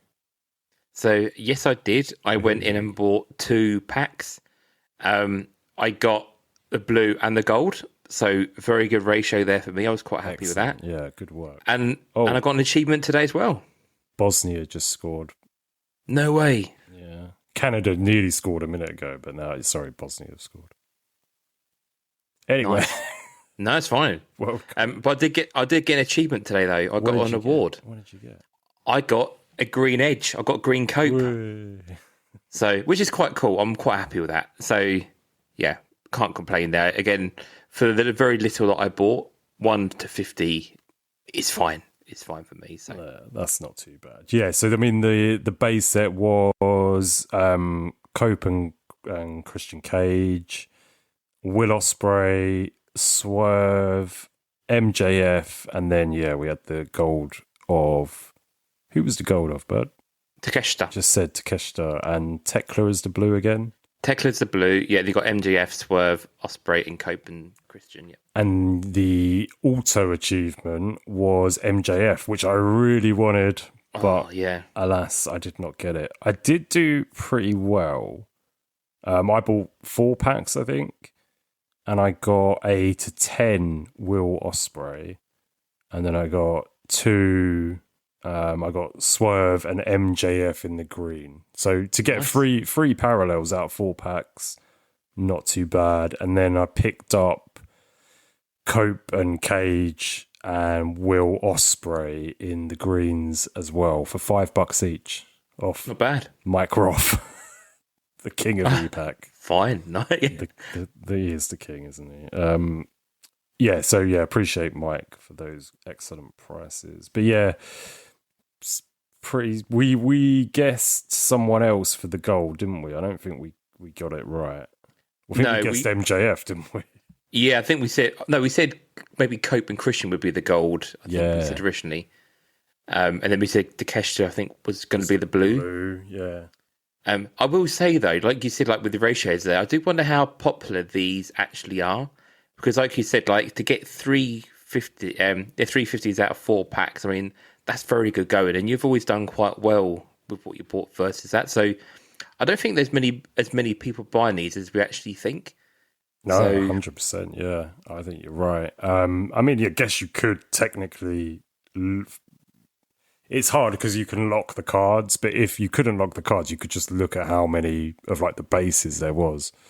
Yeah. I think one of the issues with it this time round is that they're $29.99 a pack rather than $5.99. And I know we used to get loads of doubles and we'd end up spending more than $29.99 getting the base set. But I just think that puts people off that price tag. It helps us though when it comes to rarities. It does. And when's the next pay-per-view? Forbidden Door? So, Forbidden Door, yeah. So we've got just a few weeks for that, and then we'll be getting quite close to doing some more. So, yeah. That will be the next match dated moments coming soon. But we have also on the EPAC side of things. Oh, you want to say something? No, so yeah, Forbidden Doors 28th of June. So, yeah, end of the month we'll have another load in theory. Yeah, a couple of weeks. We had the next installment of AEW Faces, which are kind of like drawings, sketch cards, things like that. And we had the Beast Mortis. I know Dave likes him, but fuck me, let's have someone decent next month for fuck's sake. Yeah, they're not really doing that well. I mean, we had Bandito, Luchasaurus, Killswitch, Luchasaurus, Dustin, and now Mortos, the Beast.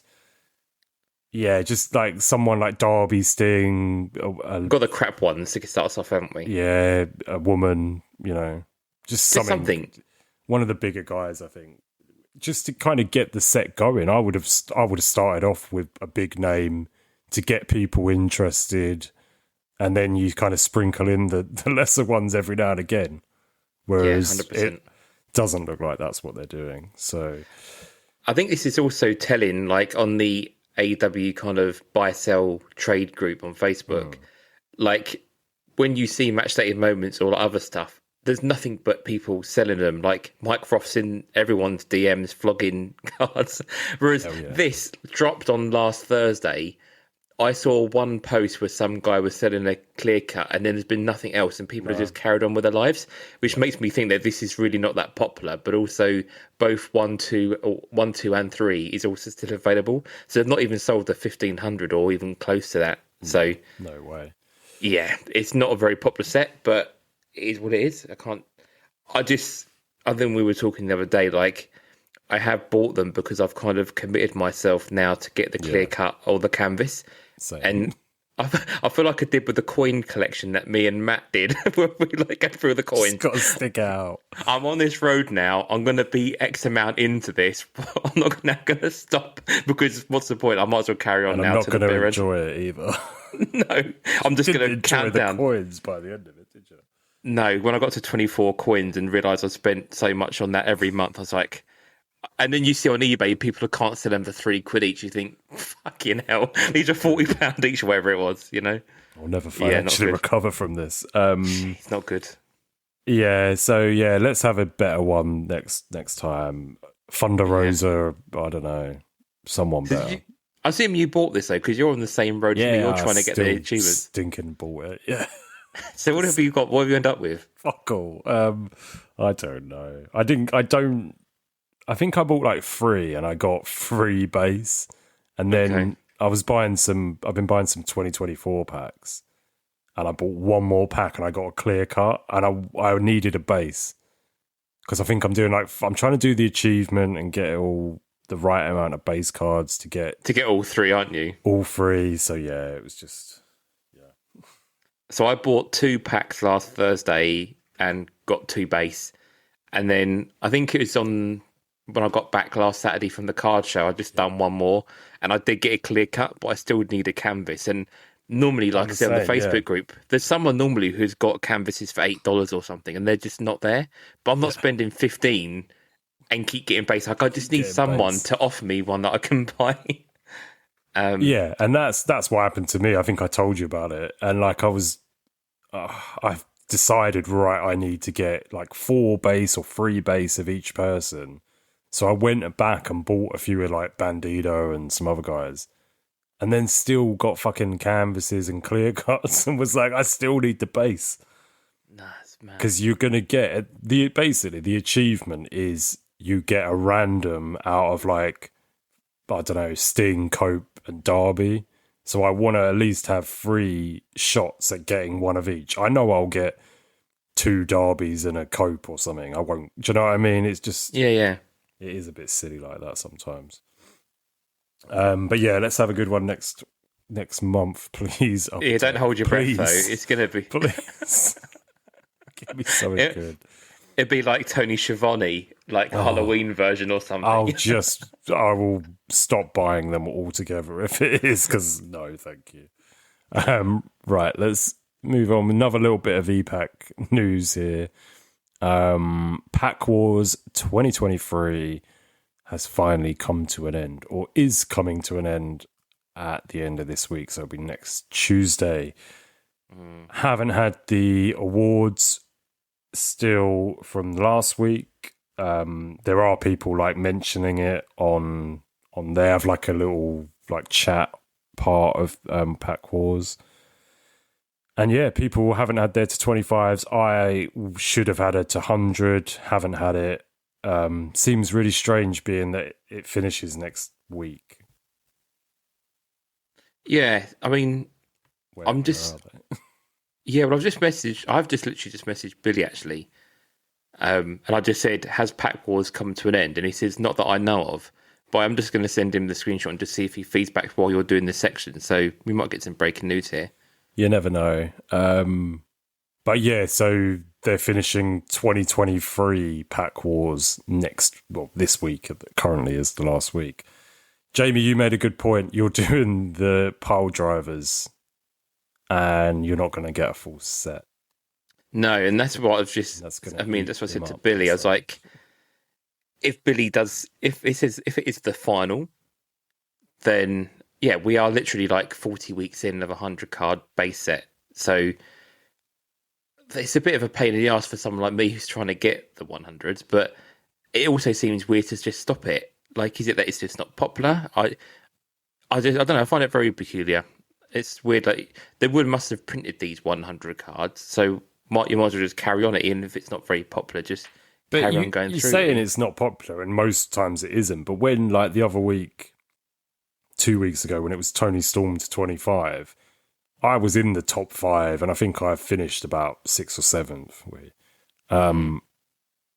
But we all had like 15, 20 wins.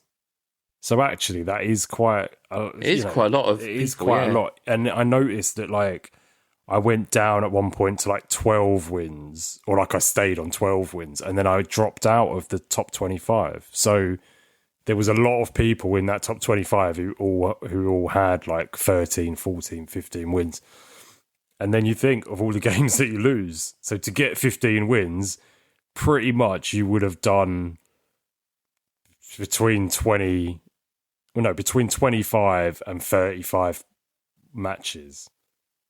Well, also, that's a good revenue stream, really, if you think amount of how much packs are as well, really. Yeah. Well, so packs, I think, are $7.99 and you get 5 packs, so you can do 5 different battles. And then if you only win 2 of those and you lose 3, or you win 3 and you lose 2, do you know what I mean? You're not going to win all 5. No. There's just no way you're going to win all 5. So, and then I saw someone being really annoyed that they lost on weight. So it's a bit like Top Trumps where you pick like a category or whatever. Yeah. And they lost on weights, heaviest wrestler, and they had like, I don't know, they had like Samoa Joe, and they lost to Danhausen because he's listed at 300 pounds. So I thought that was quite funny. Yeah, I mean, with the prizes, obviously they've not been given out this far. They've normally been quite quick because it's ComC as well. Like the next, it's almost, I'm sure, it's normally, it finishes and they're immediately given out, but so I don't know. I'm gonna start the rumor mill here. Do you think it's because their ComC deals come up to an end? Because they're obviously doing stuff to the authority. Do you reckon they've finished ComC and they've not got enough time to go through to the end? I don't know is the answer. I am going to check if that Taya card, because she was at 25 last week. I'm just going to quickly check if that has surfaced. Maybe some dead air. Anyway, what else have we got to talk about? So Pack Wars, yeah, I have asked Billy. I've sent him the screenshots as it says here, the final. So if he comes back before we finish the show, I will let you know. We'll have some more breaking news. I mean, it does say that it's the final, doesn't it? So yeah, 100%. It would make you think. I'm nearly there. Silver foil, photo variant, base set, speckled, Pack Wars foil, teal, pile driver. Pile drivers are 100, aren't they? Yeah, also 100, yeah. Dynamite, What is it? Oh, they're also the 25s are orange pile drivers, right? Orange pile drivers, that's right, yeah. Exclusive, gold, higher gloss, pyro, purple pyro, rampage, autos. No, so they haven't been dished out yet. Very strange. Anyway, and there's only 47 been released, so that's where we're at. it'd be nice if they just said, right, anyone who's done Pack Wars, here's the rest of the set, and gave you like, how many, 40 something, gave you like, 50 something or whatever. Yeah, no, Billy just messaged me. He said, no, I mean, he just messaged back. I sent him the screenshot. He says, oh, I didn't see that. I guess so. Not good. Oh, well. Right, and then the last little bit of AEW news we have is, again, it's about EPAC, but it's the cards that are going to the Authority instead of ComC are being soft slabbed without, us asking for them, without an option to say, no, I'd like my card raw. Thoughts, opinions, does it bother you? Does it not bother you? I feel like it's a waste.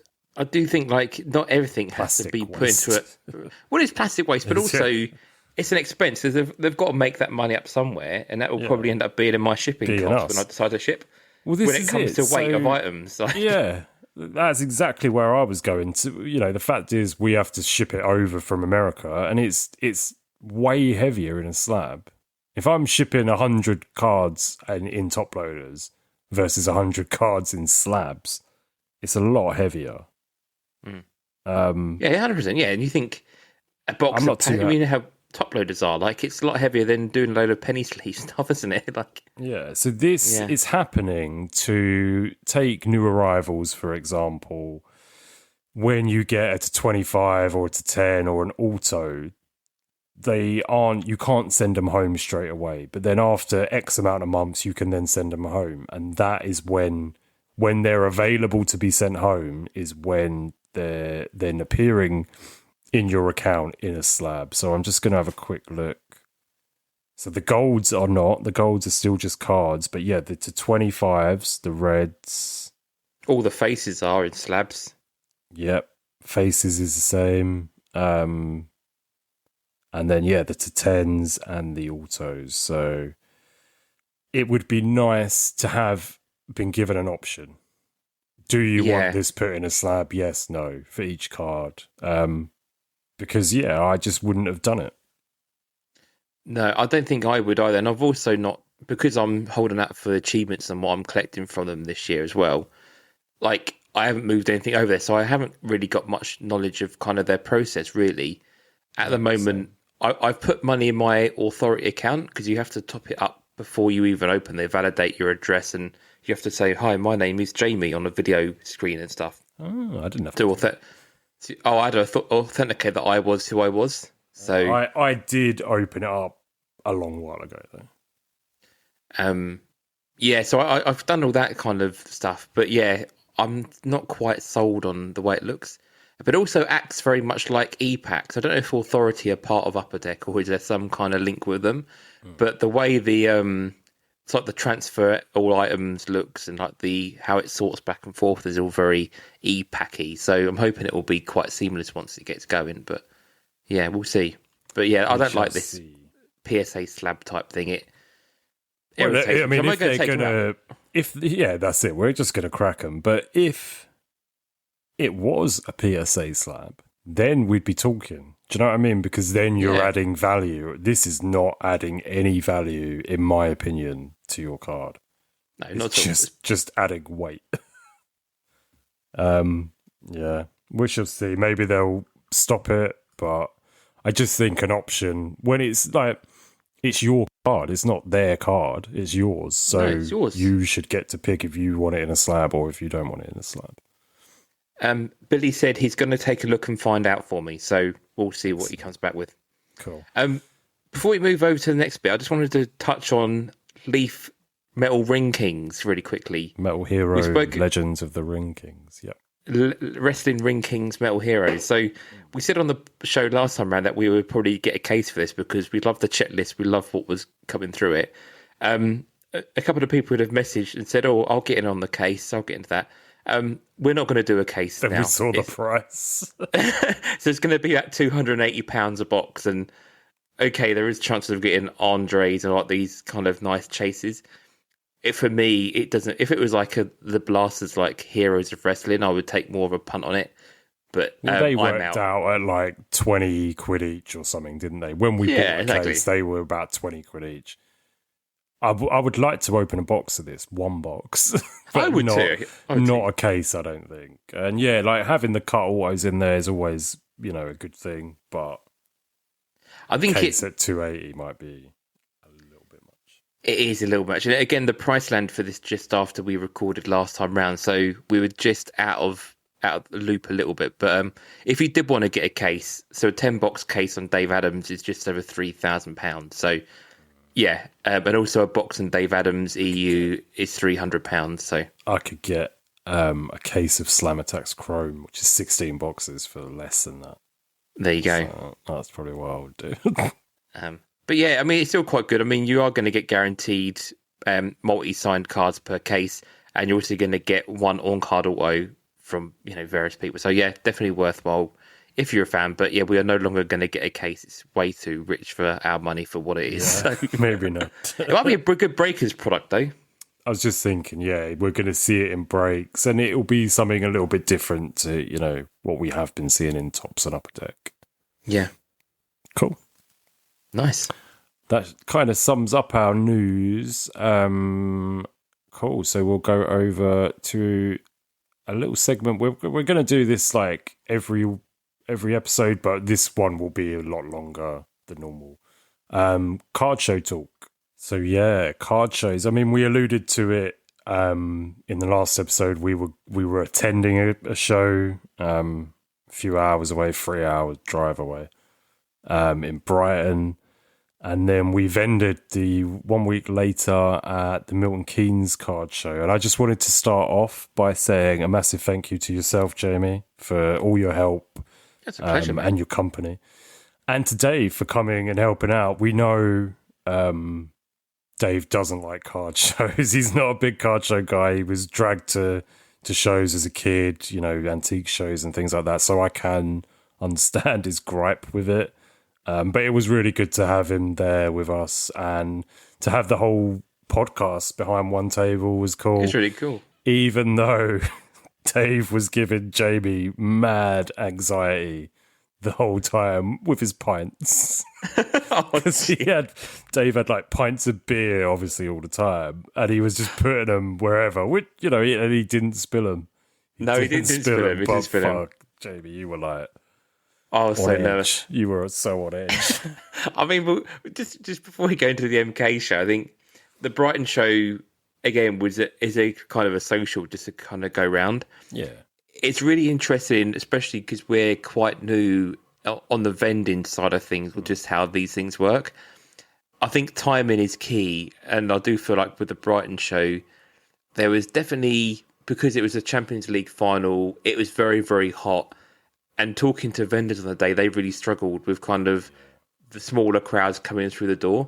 But I will say it's a very nice venue. It's obviously at Brighton's ground. And it's just a nice venue. It's clean. Obviously, they had the Panini guys giving albums and stickers and stuff throughout. So I would do that show again. I would just maybe see what happens in the rest. You've got to check what else is going on, I think. Yeah, because the same day they had the Kent card show, which if you're in London... The drive to like Maidstone is easier than the drive to Brighton. There was traffic issues, the junction off the M25 to go down. It was Dartford. Is it the M23? No, the junction on the way there. Oh, the junction on the way. Yeah, it's just the M23. It's like the M23 was closed, which I've never really seen before. And then on the way back, the bridge, the Dartford Bridge, which would be the quicker way for us, that was closed. So we got a full tour. We got the whole tour of the M25. We done 12 to 12, didn't we? Yeah, we literally did. We came on at the M11 and went, east, and then came on and we went west all the other way around it. So we had a full tour of the M25. Was it Helch in it and Helter Skelter graffiti? We saw all of these graffiti all the way around the M25. And in the car with no aircon, so that was an experience for it. It was like an endurance driving. But yeah, we coped. We were all right. But it was good. I did enjoy the show. And it was a good show. And like you said, I do think that being in a really nice venue helps. So I'll be honest, I like hotels and I like football clubs the most. It's when it's in like a sports hall is when I sort of struggle a bit more because they're usually a little bit hotter, aren't they? A little bit more crowded. And I'll put it in the same genre as... Yeah, if I go when I used to go to the Brit Race shows, it used to be small, dingy and smelling a BO, and you get the same feeling with card shows. Yeah. Whereas in a stadium, it's aircon, fresh and nice and airy. Yeah. And it feels like when you go to a WWE show, it's like it just feels different. And it was, I much prefer just sports shows rather than TCG and sports shows. So that was both of those ones that we did were sports only. So that is a big plus. So, I mean, Brighton one was quiet. There was a few wrestling vendors there. We both picked up some stuff.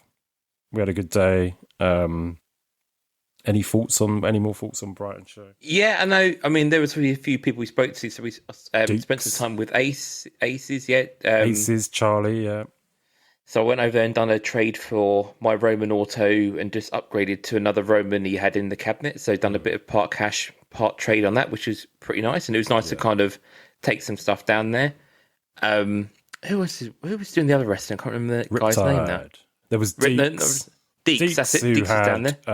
All the Bret Hart, really loads of cool Bret Hart. High-end stuff, really. Yeah, he had a lot of cool high-end stuff.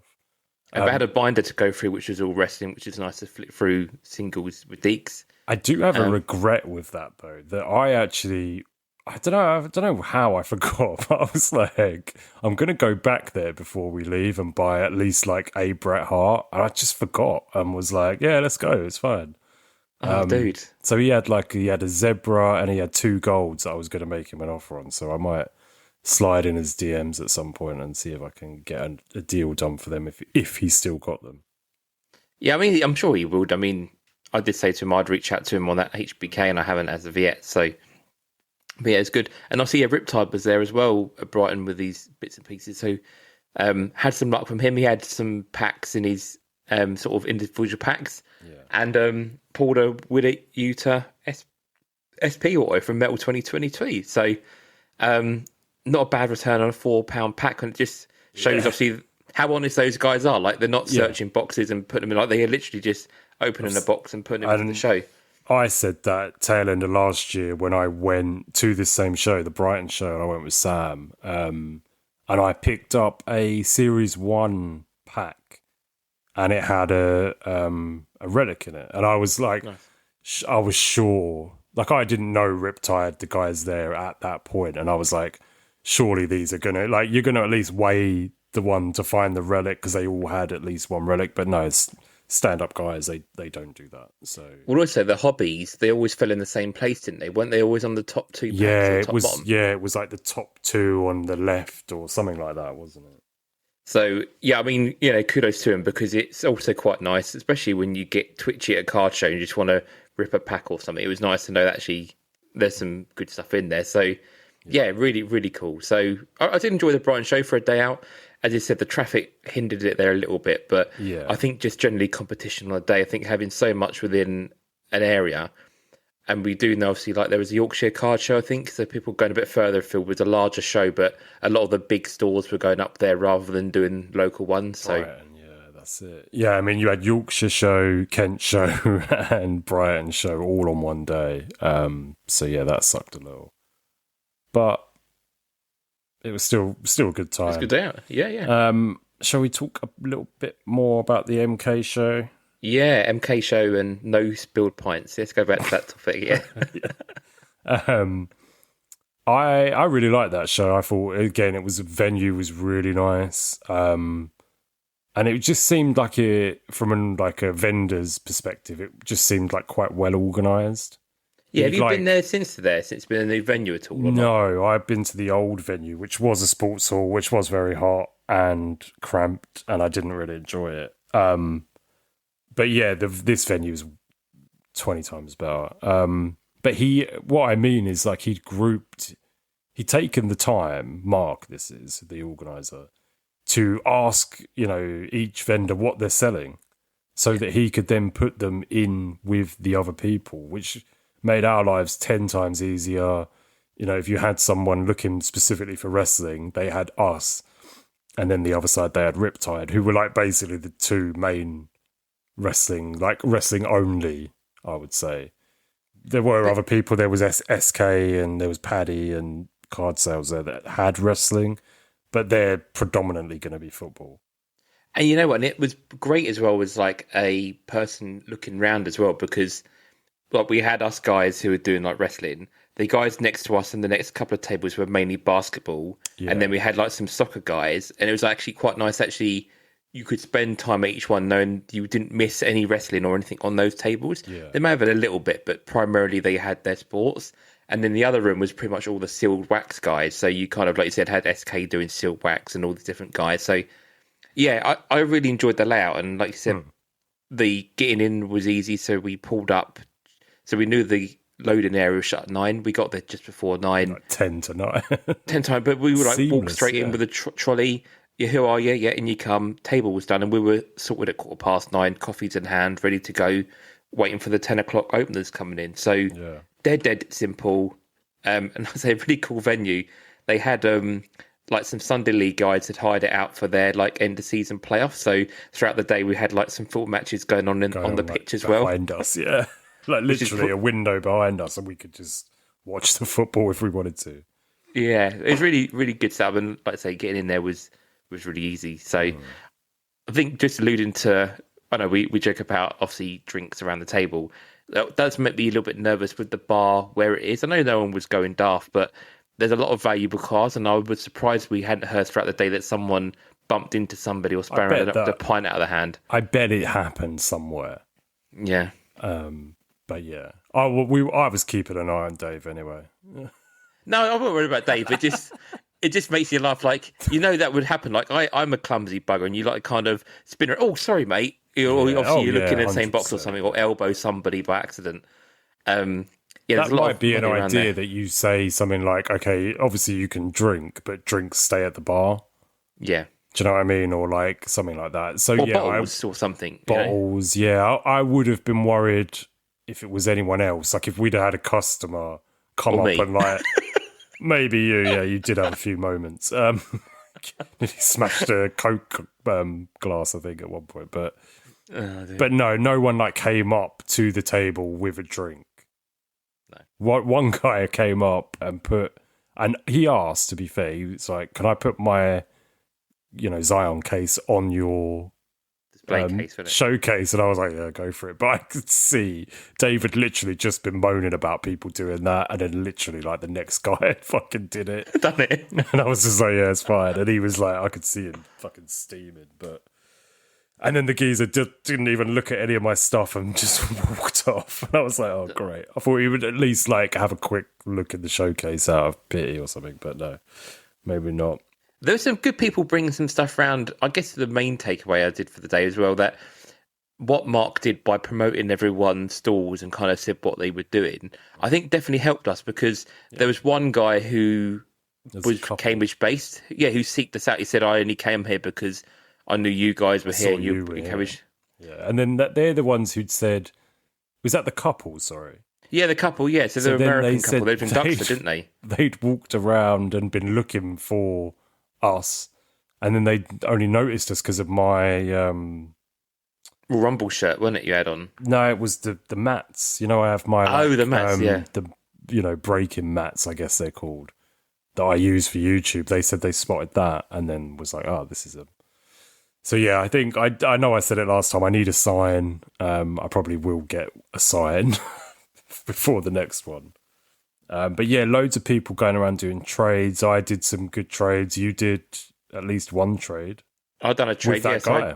With that same guy, exactly. Yeah. So, really, really, it was nice to have people. Also, that's the first time we've done a show together. Like London Card Show, we didn't really find anybody who knew of us or knew of kind of the pod as such. No. Whereas actually at MK, there was obviously people in the hobby that obviously Dave knew quite well. So obviously like Paddy, obviously you've met Paddy before, and D-Gen, and Paddy and D-Gen, same guy. But we had like Rum was there obviously doing bits and pieces. Rum and SK, yeah. So it was nice for those guys to actually come over and meet them and chat to them in person, which is, again, something we've not come across before. But there was more people coming up saying, oh, I've listened to the pod or hadn't heard of the pod and started following the pod. And we've seen traction on that as well. So I thought it was a really good success with down the networking side. And I think that's what we aim to try and do, is we've always said, try and bring more people together in the hobby. And I hope that we can continue to do that as part of these card shows, really. Yeah, I mean, we gave out 50% of our business cards, so that's kind of a sign that people were taking them. People were just taking them without us offering. And we were giving out some like promo type cards that we have since seen on Vinted, was it? Vinted, and I have bought them back. So I've done buybacks. Amazing. So I won't, obviously, the guy, you know, he's one of the guys obviously we gave cards out to. It's fine. I mean, he's to do what he wants. Yeah, 100%. But we will buy them back. Well, we'll buy them back because obviously it's quite good for us to kind of have them. But I mean, I guess for me, what made me chuckle was the value on them.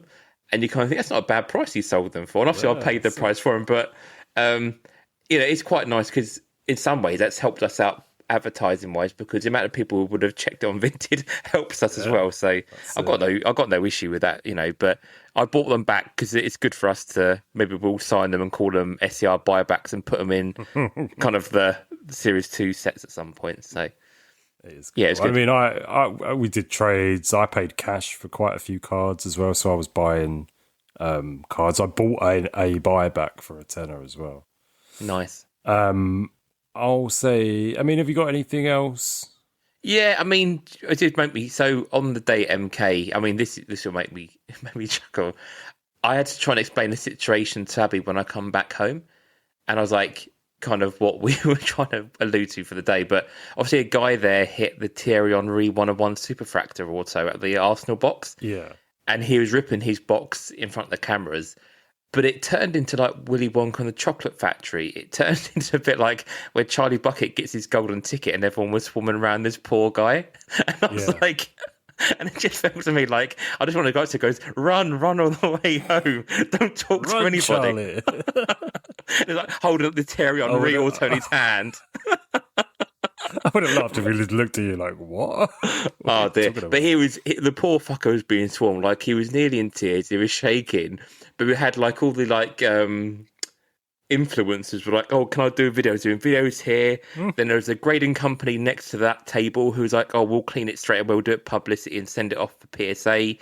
His mate was still ripping 3 or 4 packs behind him. The other guy was just like absolute carnage around the corner. Yeah. And I was just waiting for Slugworth to be around the corner offering him the secret recipe. But I was like, you know, and I can't tell, I was like, I mean, it was a lovely looking card. Like, it was nice to see something like that, but just complete chaos for 5 minutes where like everyone couldn't believe what had just happened in front of their eyes. There was absolutely no fanfare around when I pulled a Mandy Rose to 5 from Slam Attacks. I had no one. No one wanted to interview me. No one gave a shit.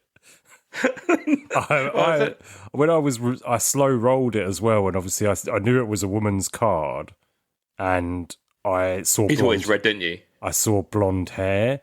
Now, bear in mind that I have the only need for my rainbow of Charlotte Flair is to 5. There was such a big part of me that was like, oh, it's going to be Charlotte, it's going to be Charlotte. And then I was like, oh, it could be Liv. Because that would be a big card, and it was fucking Mandy Rose. I mean, it's still a card I need, but there was no fanfare for me.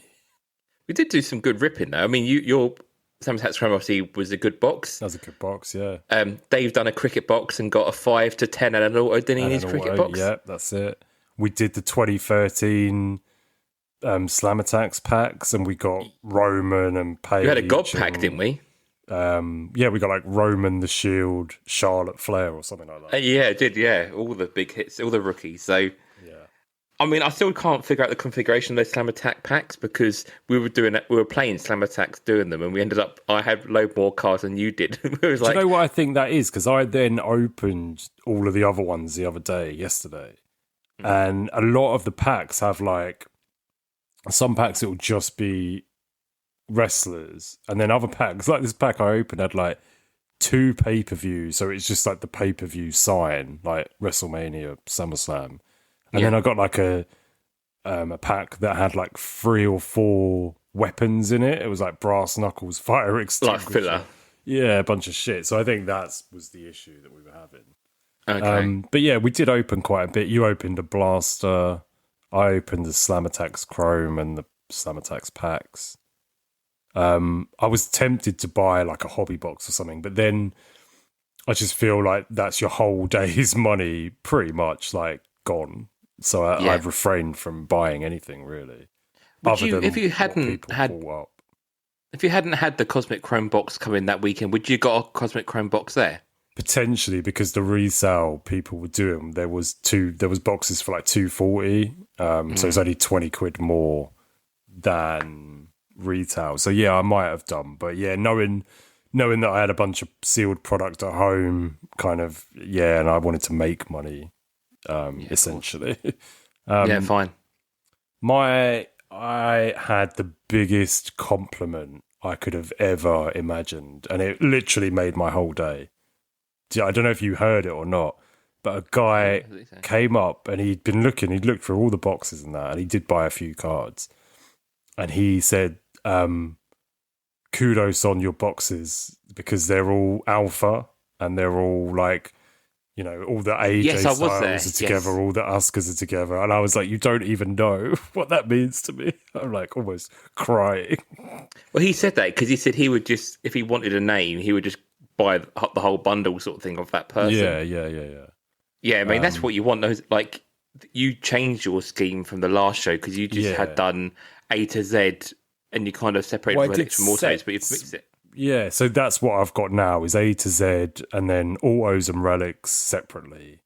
Whereas at the London show that we've ended, I had like all the Topps Chrome. So I'd have like a Topps Chrome section, you know, Slam Attacks, Topps Now, things like that, where it was more done in sets. But I didn't think people would just go, right, I don't like that set, so I'm not going to look at any of that row sort of thing. So, yeah, I just went A to Z, and yeah, him saying that. And I was like, you don't know how much like time and, you know, every night for about 2 or 3 weeks before that show, I was in the boxes, sorting out the boxes, you know, doing all sorts, pricing. So yeah, thank you to that guy. Made my day, made my birthday. I do think in general, though, that actually people spent more time going through our box because it was sorted this way as well. Yeah. Because I think, okay, there's going to be a load of people who will know, oh, that's 2024 Chrome, or 2025 Chrome, or 2023 Prism. But actually, there's a lot of people who are just wrestling fans, are only just dabbling in cars now, and like AJ Styles, and we're just like grabbing cars. They're like, look at Finn Balor. There was a Finn Balor lady, wasn't there? And she did not care what set it was. She just knew Finn Balor. Yeah. So it definitely kind of allowed people to just enjoy and peruse. There was definitely people who came up and who looked at like the WWE box where WWE, I did A to Z, and then, as I said, I did a row of autos and a row of relics. I didn't do that with AEW. I just did complete A to Z, mixed in all the autos. And that was kind of a test to see if people would still go through and like look through all the cards. Whereas I feel like actually people preferred, like there was 1 or 2 guys who were just bothered about autos. So they just went to that auto bit. They then asked, like, oh, is there any autos in the rest of it? And I said, no. Like, with WWE, it's all in that row or in the showcase. Yeah. Whereas AEW, I don't feel like anyone really went through, maybe 1 or 2 people, but no one really went through the whole box. Whereas if I'd have had a row of autos and a row of relics, I feel like I might have got a little bit more traction with the AEW stuff. So something to think about going forward. I think every time I've done one of these or we do one of these, you kind of learn from it and think how you could just do it a little bit better. I think the other thing I noticed was that guys were coming over who weren't wrestling fans now, but weren't aware wrestling cards existed. So like, there was a guy who like collected Kane, and he was going through Kane's, or like there's another guy who liked the monsters. So he was like, "You got any Visceras or Mark Henrys?" And I had loads of Visceras. I had loads, and he didn't buy them. No. So it was quite good though to like see that side of it, which is nice. The guy opposite was after a Rey Mysterio auto, but he wanted old Rey Mysterio rather than modern Rey Mysterio. Mine and Riptide's are both sort of modern ones. LWO ones, aren't they? Yeah. So no, but it's really, really good. And I think, like I said, Riptide on both shows, we know he really struggled at the Brighton show because of the lack of audience. We were his main people, like main customers at that show, he said. But they are, how nice are they? Like, as really nice two guys, they just, really, really nice. Coming over, just chatting, just in general, and being very open with like kind of what they were trying to achieve from the card show, and just in general, like you really, like we said with all these guys, like you really want these guys to succeed at what they're doing, especially if they're focusing purely on wrestling. And they obviously they don't really collect as much themselves, so what they have is like what they've built up their own repertoire of stuff, and it just sits there as stock. And you kind of like they're kind of helping us, and we're helping them, pointing people to their store. Oh, they've got that, or we've got that, and that worked quite nicely. So I'm hoping that we do end up on more shows with them in the future, and we can kind of work near each other. Really. Yeah, I mean, one of the things they mentioned is it might even be worth, if we know we're at the same show as them, saying like, can you put us near, or like, well, essentially, can you put us next to these guys, because we're all wrestling, we all get along, we can kind of help each other out as well, like if they need to toilet or need to go for a vape or whatever, you know. Yeah, so and Riptide did say again, like if we had he was saying in theory, like if you were to do tables next to each other, he said they had considered about getting 2 tables, but they haven't got enough for 2 tables. So he said like you could split a third between them and kind of bring miscellaneous sports and have that on the third, like where we have random bits. So yeah, I mean we'll see how we go, but it was really good to just generally have someone also there who kind of thought the same way about card shows, and just good company really. So yeah, good guys all round. And I will just say I mentioned earlier that we're going to try and do a little bit of UK card show news on each episode.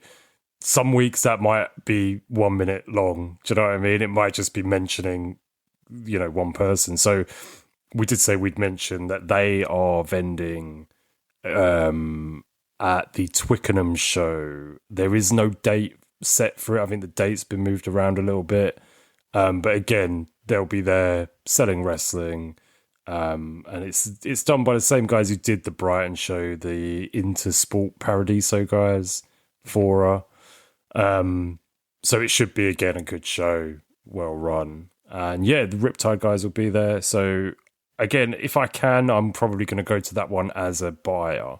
I'm probably not going to vend it just because it's like West London, isn't it? And I can't be asked to drive around there. Yeah, it's a long way round, isn't it? Yeah, it's the wrong side for me. So yeah, keep you sort of posted on that one. But yeah, good time, really. Yeah, definitely. And I think, like I say, I think we were kind of asking people as well about any other kind of card shows that they're aware of.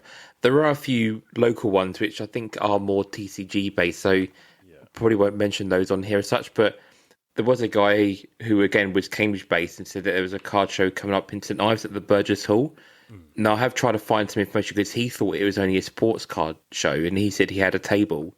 I can't find any information online about that at all, so I hope it hasn't been cancelled, but that was supposed to be this coming weekend. So if that does appear, I will go and have a quick snap, but if it isn't, then it's a shame, because that'd be quite nice to have one on the doorstep, just to browse around on a Sunday. One would be cool, yeah.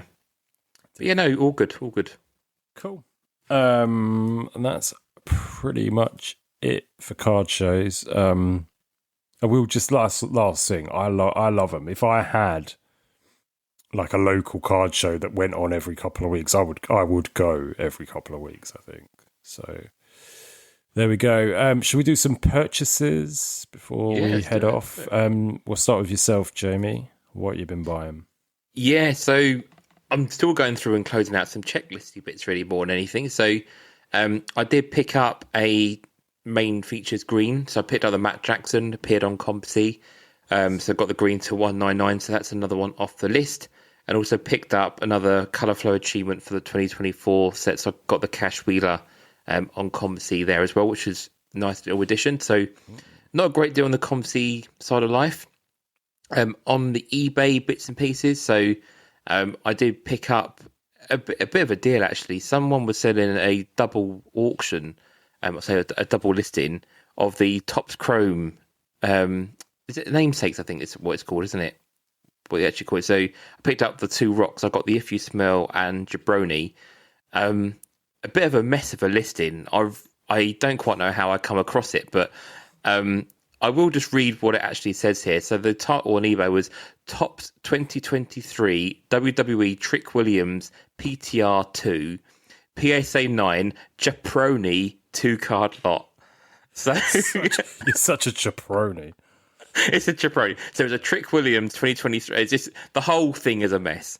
I think I These found cards this. are like case hits, aren't they? They're both case hits. One is top sealed, so one was a redemption, I guess, and the other one is PSA 9. So I don't know what they're going to look like when they arrive. But the guy was basically, I found the guy because he was selling a load of bulk lots of different Fleer relics, and I have a save search for Fleer relics, and he kind of had a load of Jerichos and Takers, so I was keeping an eye on those, and it was just amongst all his listings, like.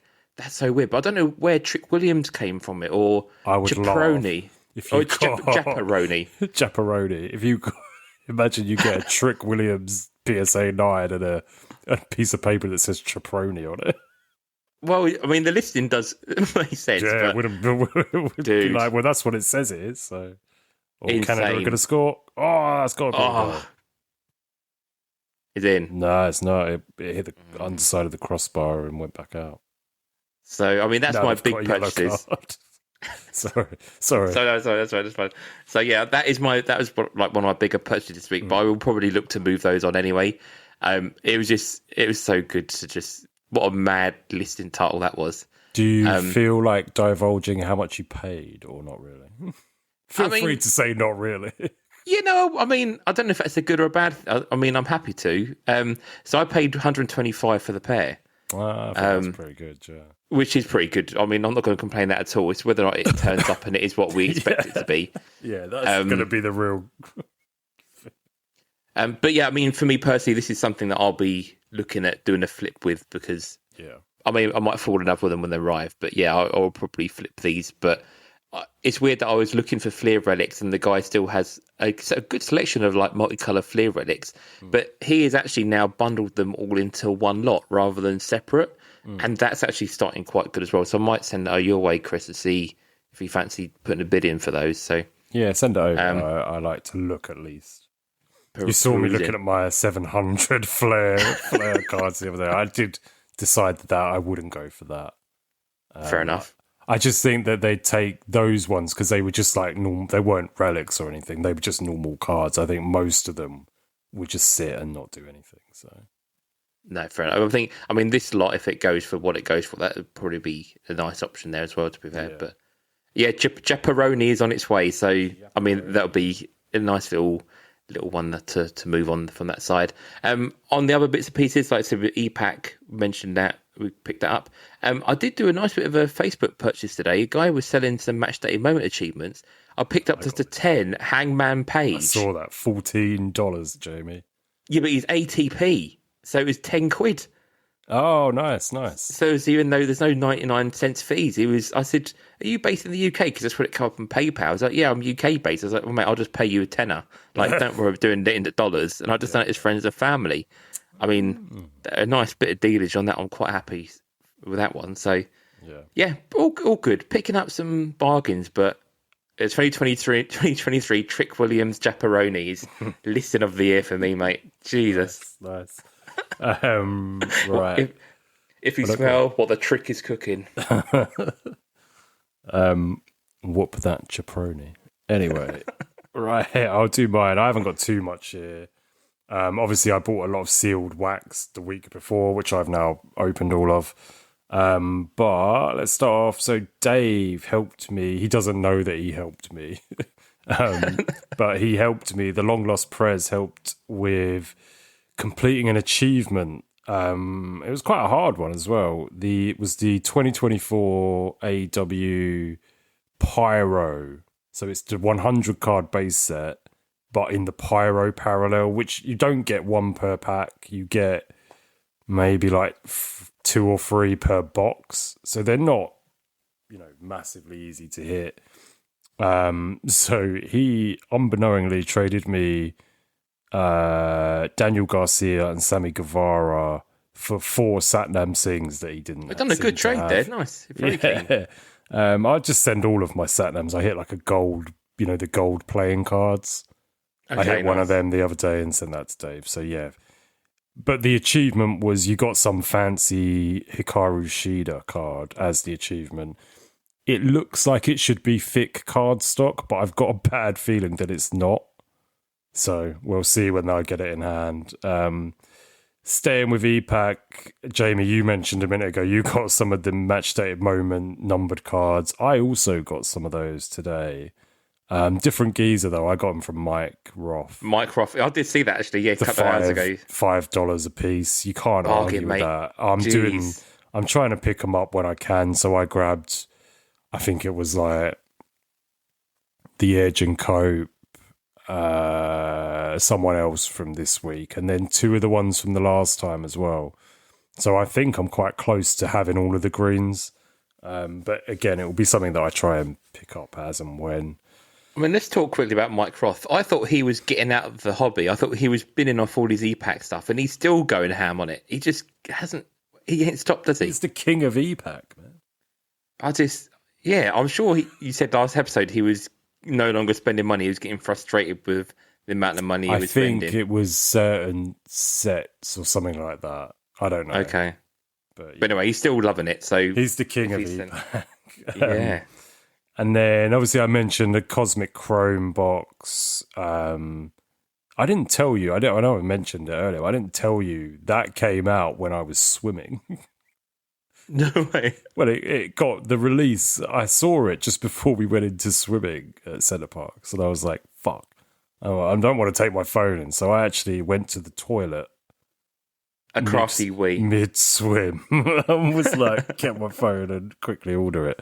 Let's hope my missus isn't listening to this. But yeah, I managed to get one, so I was fucking over the moon. And then at the card show, I'll just talk up. I picked up a few cards for my PCs, which I don't feel like you probably shouldn't do at a card show. You're like trying to get stuff to sell. And I don't know when people bring goodies to you, though. That's the trouble. Yeah, they bring it to me. So I picked up for my PCs a Bret Hart 41 from Cactus Jack, which is a nice colour match. It's like a pinky, it's like a kind of... Pinky Bret Pink. Pinky Bret Pink, yeah. I picked up a Lita Auto to 50 from, I want to say Undisputed 2016, but it could be 2016 or 2017 or 2018, I don't know. I think it's... Yeah, it's not as late as the late one. I think you're at 2017. Right next to me, but I don't want to start rooting through. I think it's 16. Yeah, I think it's 16. Well, we'll find out. CM Punk Topps Now. Thing is, though, Chris, we're an audience, and no one's going to go, well, I think that's actually the 2018 Undisputed. Yeah, you don't know. No one's ever going to know. You don't know what it looks like. No, I'm not going to get it. It's going to bug me. Topps Now, CM Punk to 50. And then... I was quite impressed with this pickup. So this one, I did a 2016. 2016, cool, I was right. I did a trade with, I want to say his name was Lloyd, and he had his son with him. Do you remember them? Really nice guys. Yeah. They were really nice really, guys. It made me chuckle because he was trying to explain to his lad that he didn't need a Cesaro, and he's like, no, I want that one. Yeah, but you've got, I can't remember how much money he had. Was it £11 or something? He's like, you got £11 left on the trade. And they're going for like ages. He's really trying to figure out what he wanted to. He got that Cesaro though, so fair play. He did in the end, yeah. He talked his dad around. But yeah, I liked that trade. That was my favourite, interaction trade of the day. You could see the kid, he'd enjoyed going to for the love of wrestling and was showing us the pictures and that, weren't he? Yeah, it was really. He was like that was really cool. Bigging up. He was bigging up for the love of wrestling. But yeah, his son grabbed, I think it was about four or five maybe autos, and I got a nice little piece in return. I got a Topps Universe, so the newish set that's been out, HBK on card hog auto. It's a bit of an incomplete hog, I'm not going to lie, but open hog. It's probably a good thing. It looks less like a penis on my card. But yeah, that one, I'm going to keep that because I've said it a million times. I like to one in, one out on autos like that. Maybe not some of my PC guys, but people like HBK, I don't need multiple autos of. No, same as me at this point. Like HBK, like I'm moving to what I would like. I'm happy with what I've got, but actually, if there's something that comes up otherwise, then what's the harm, really? That's it. And I've kind of taken that from you to a degree in. I've seen what you've done with like the Roman at the Brighton show. You're obviously sort of trading up and you're getting. There's got to be something better about it. And for me, this one, although I prefer the image on, I've got a select auto that you got me from the National actually. I prefer the image on the select one, but it's on card on this universe one, so it just kind of supersedes it a little bit, I guess. So yeah, I'll probably move on the select one now and put the universe one in the PC. Nice, lovely job. So yeah, that is it from me this week. We can only imagine what's Dave been buying? Marvel. Yeah, I mean, Dave's a bit topped out at the moment because he's not happy with Topps. It's not. Yeah, I don't think he bought obviously that cricket set, but I don't think he's got much wrestling, to be fair. Do you know what he bought at the show? Stephanie Vacure auto. He did. 80 quid. Yeah, good price. Bargain, yeah. And that was, again, an on-card auto, I think. It was from Universe again. So Universe, yeah. Yeah, good pickup from the Prez. I think that's it. Yeah, I think so. I think we are home and dry. So, yeah, where can the people find us, Jamie? Yeah. So, yeah, Patreon-wise. So, we are shuffling up the Patreon just a little bit. Not massively changing things up, but just giving a few more options to people. Just to, I think we're kind of at the point where obviously we're putting a lot of time and effort into the Patreon shows, and people are enjoying the Patreon shows. But it'd be nice to give them to people who maybe aren't able to pay for any tiers, but still have the benefits of being part of Patreon. So we are launching within our free tier. So when you go to the Patreon website, now Chris has been able to get the 18 plus thing taken off for us. Finally. You can do a free tier. So that's always something that's available for Patreon. However, we have had those shows behind a paywall. So what we now have for Patreon, you have the free tier, which again will get you in the door, but you'll have all of our shows available on time delay. So we will do our normal show as you're listening now, will be released at the same time as the free feed.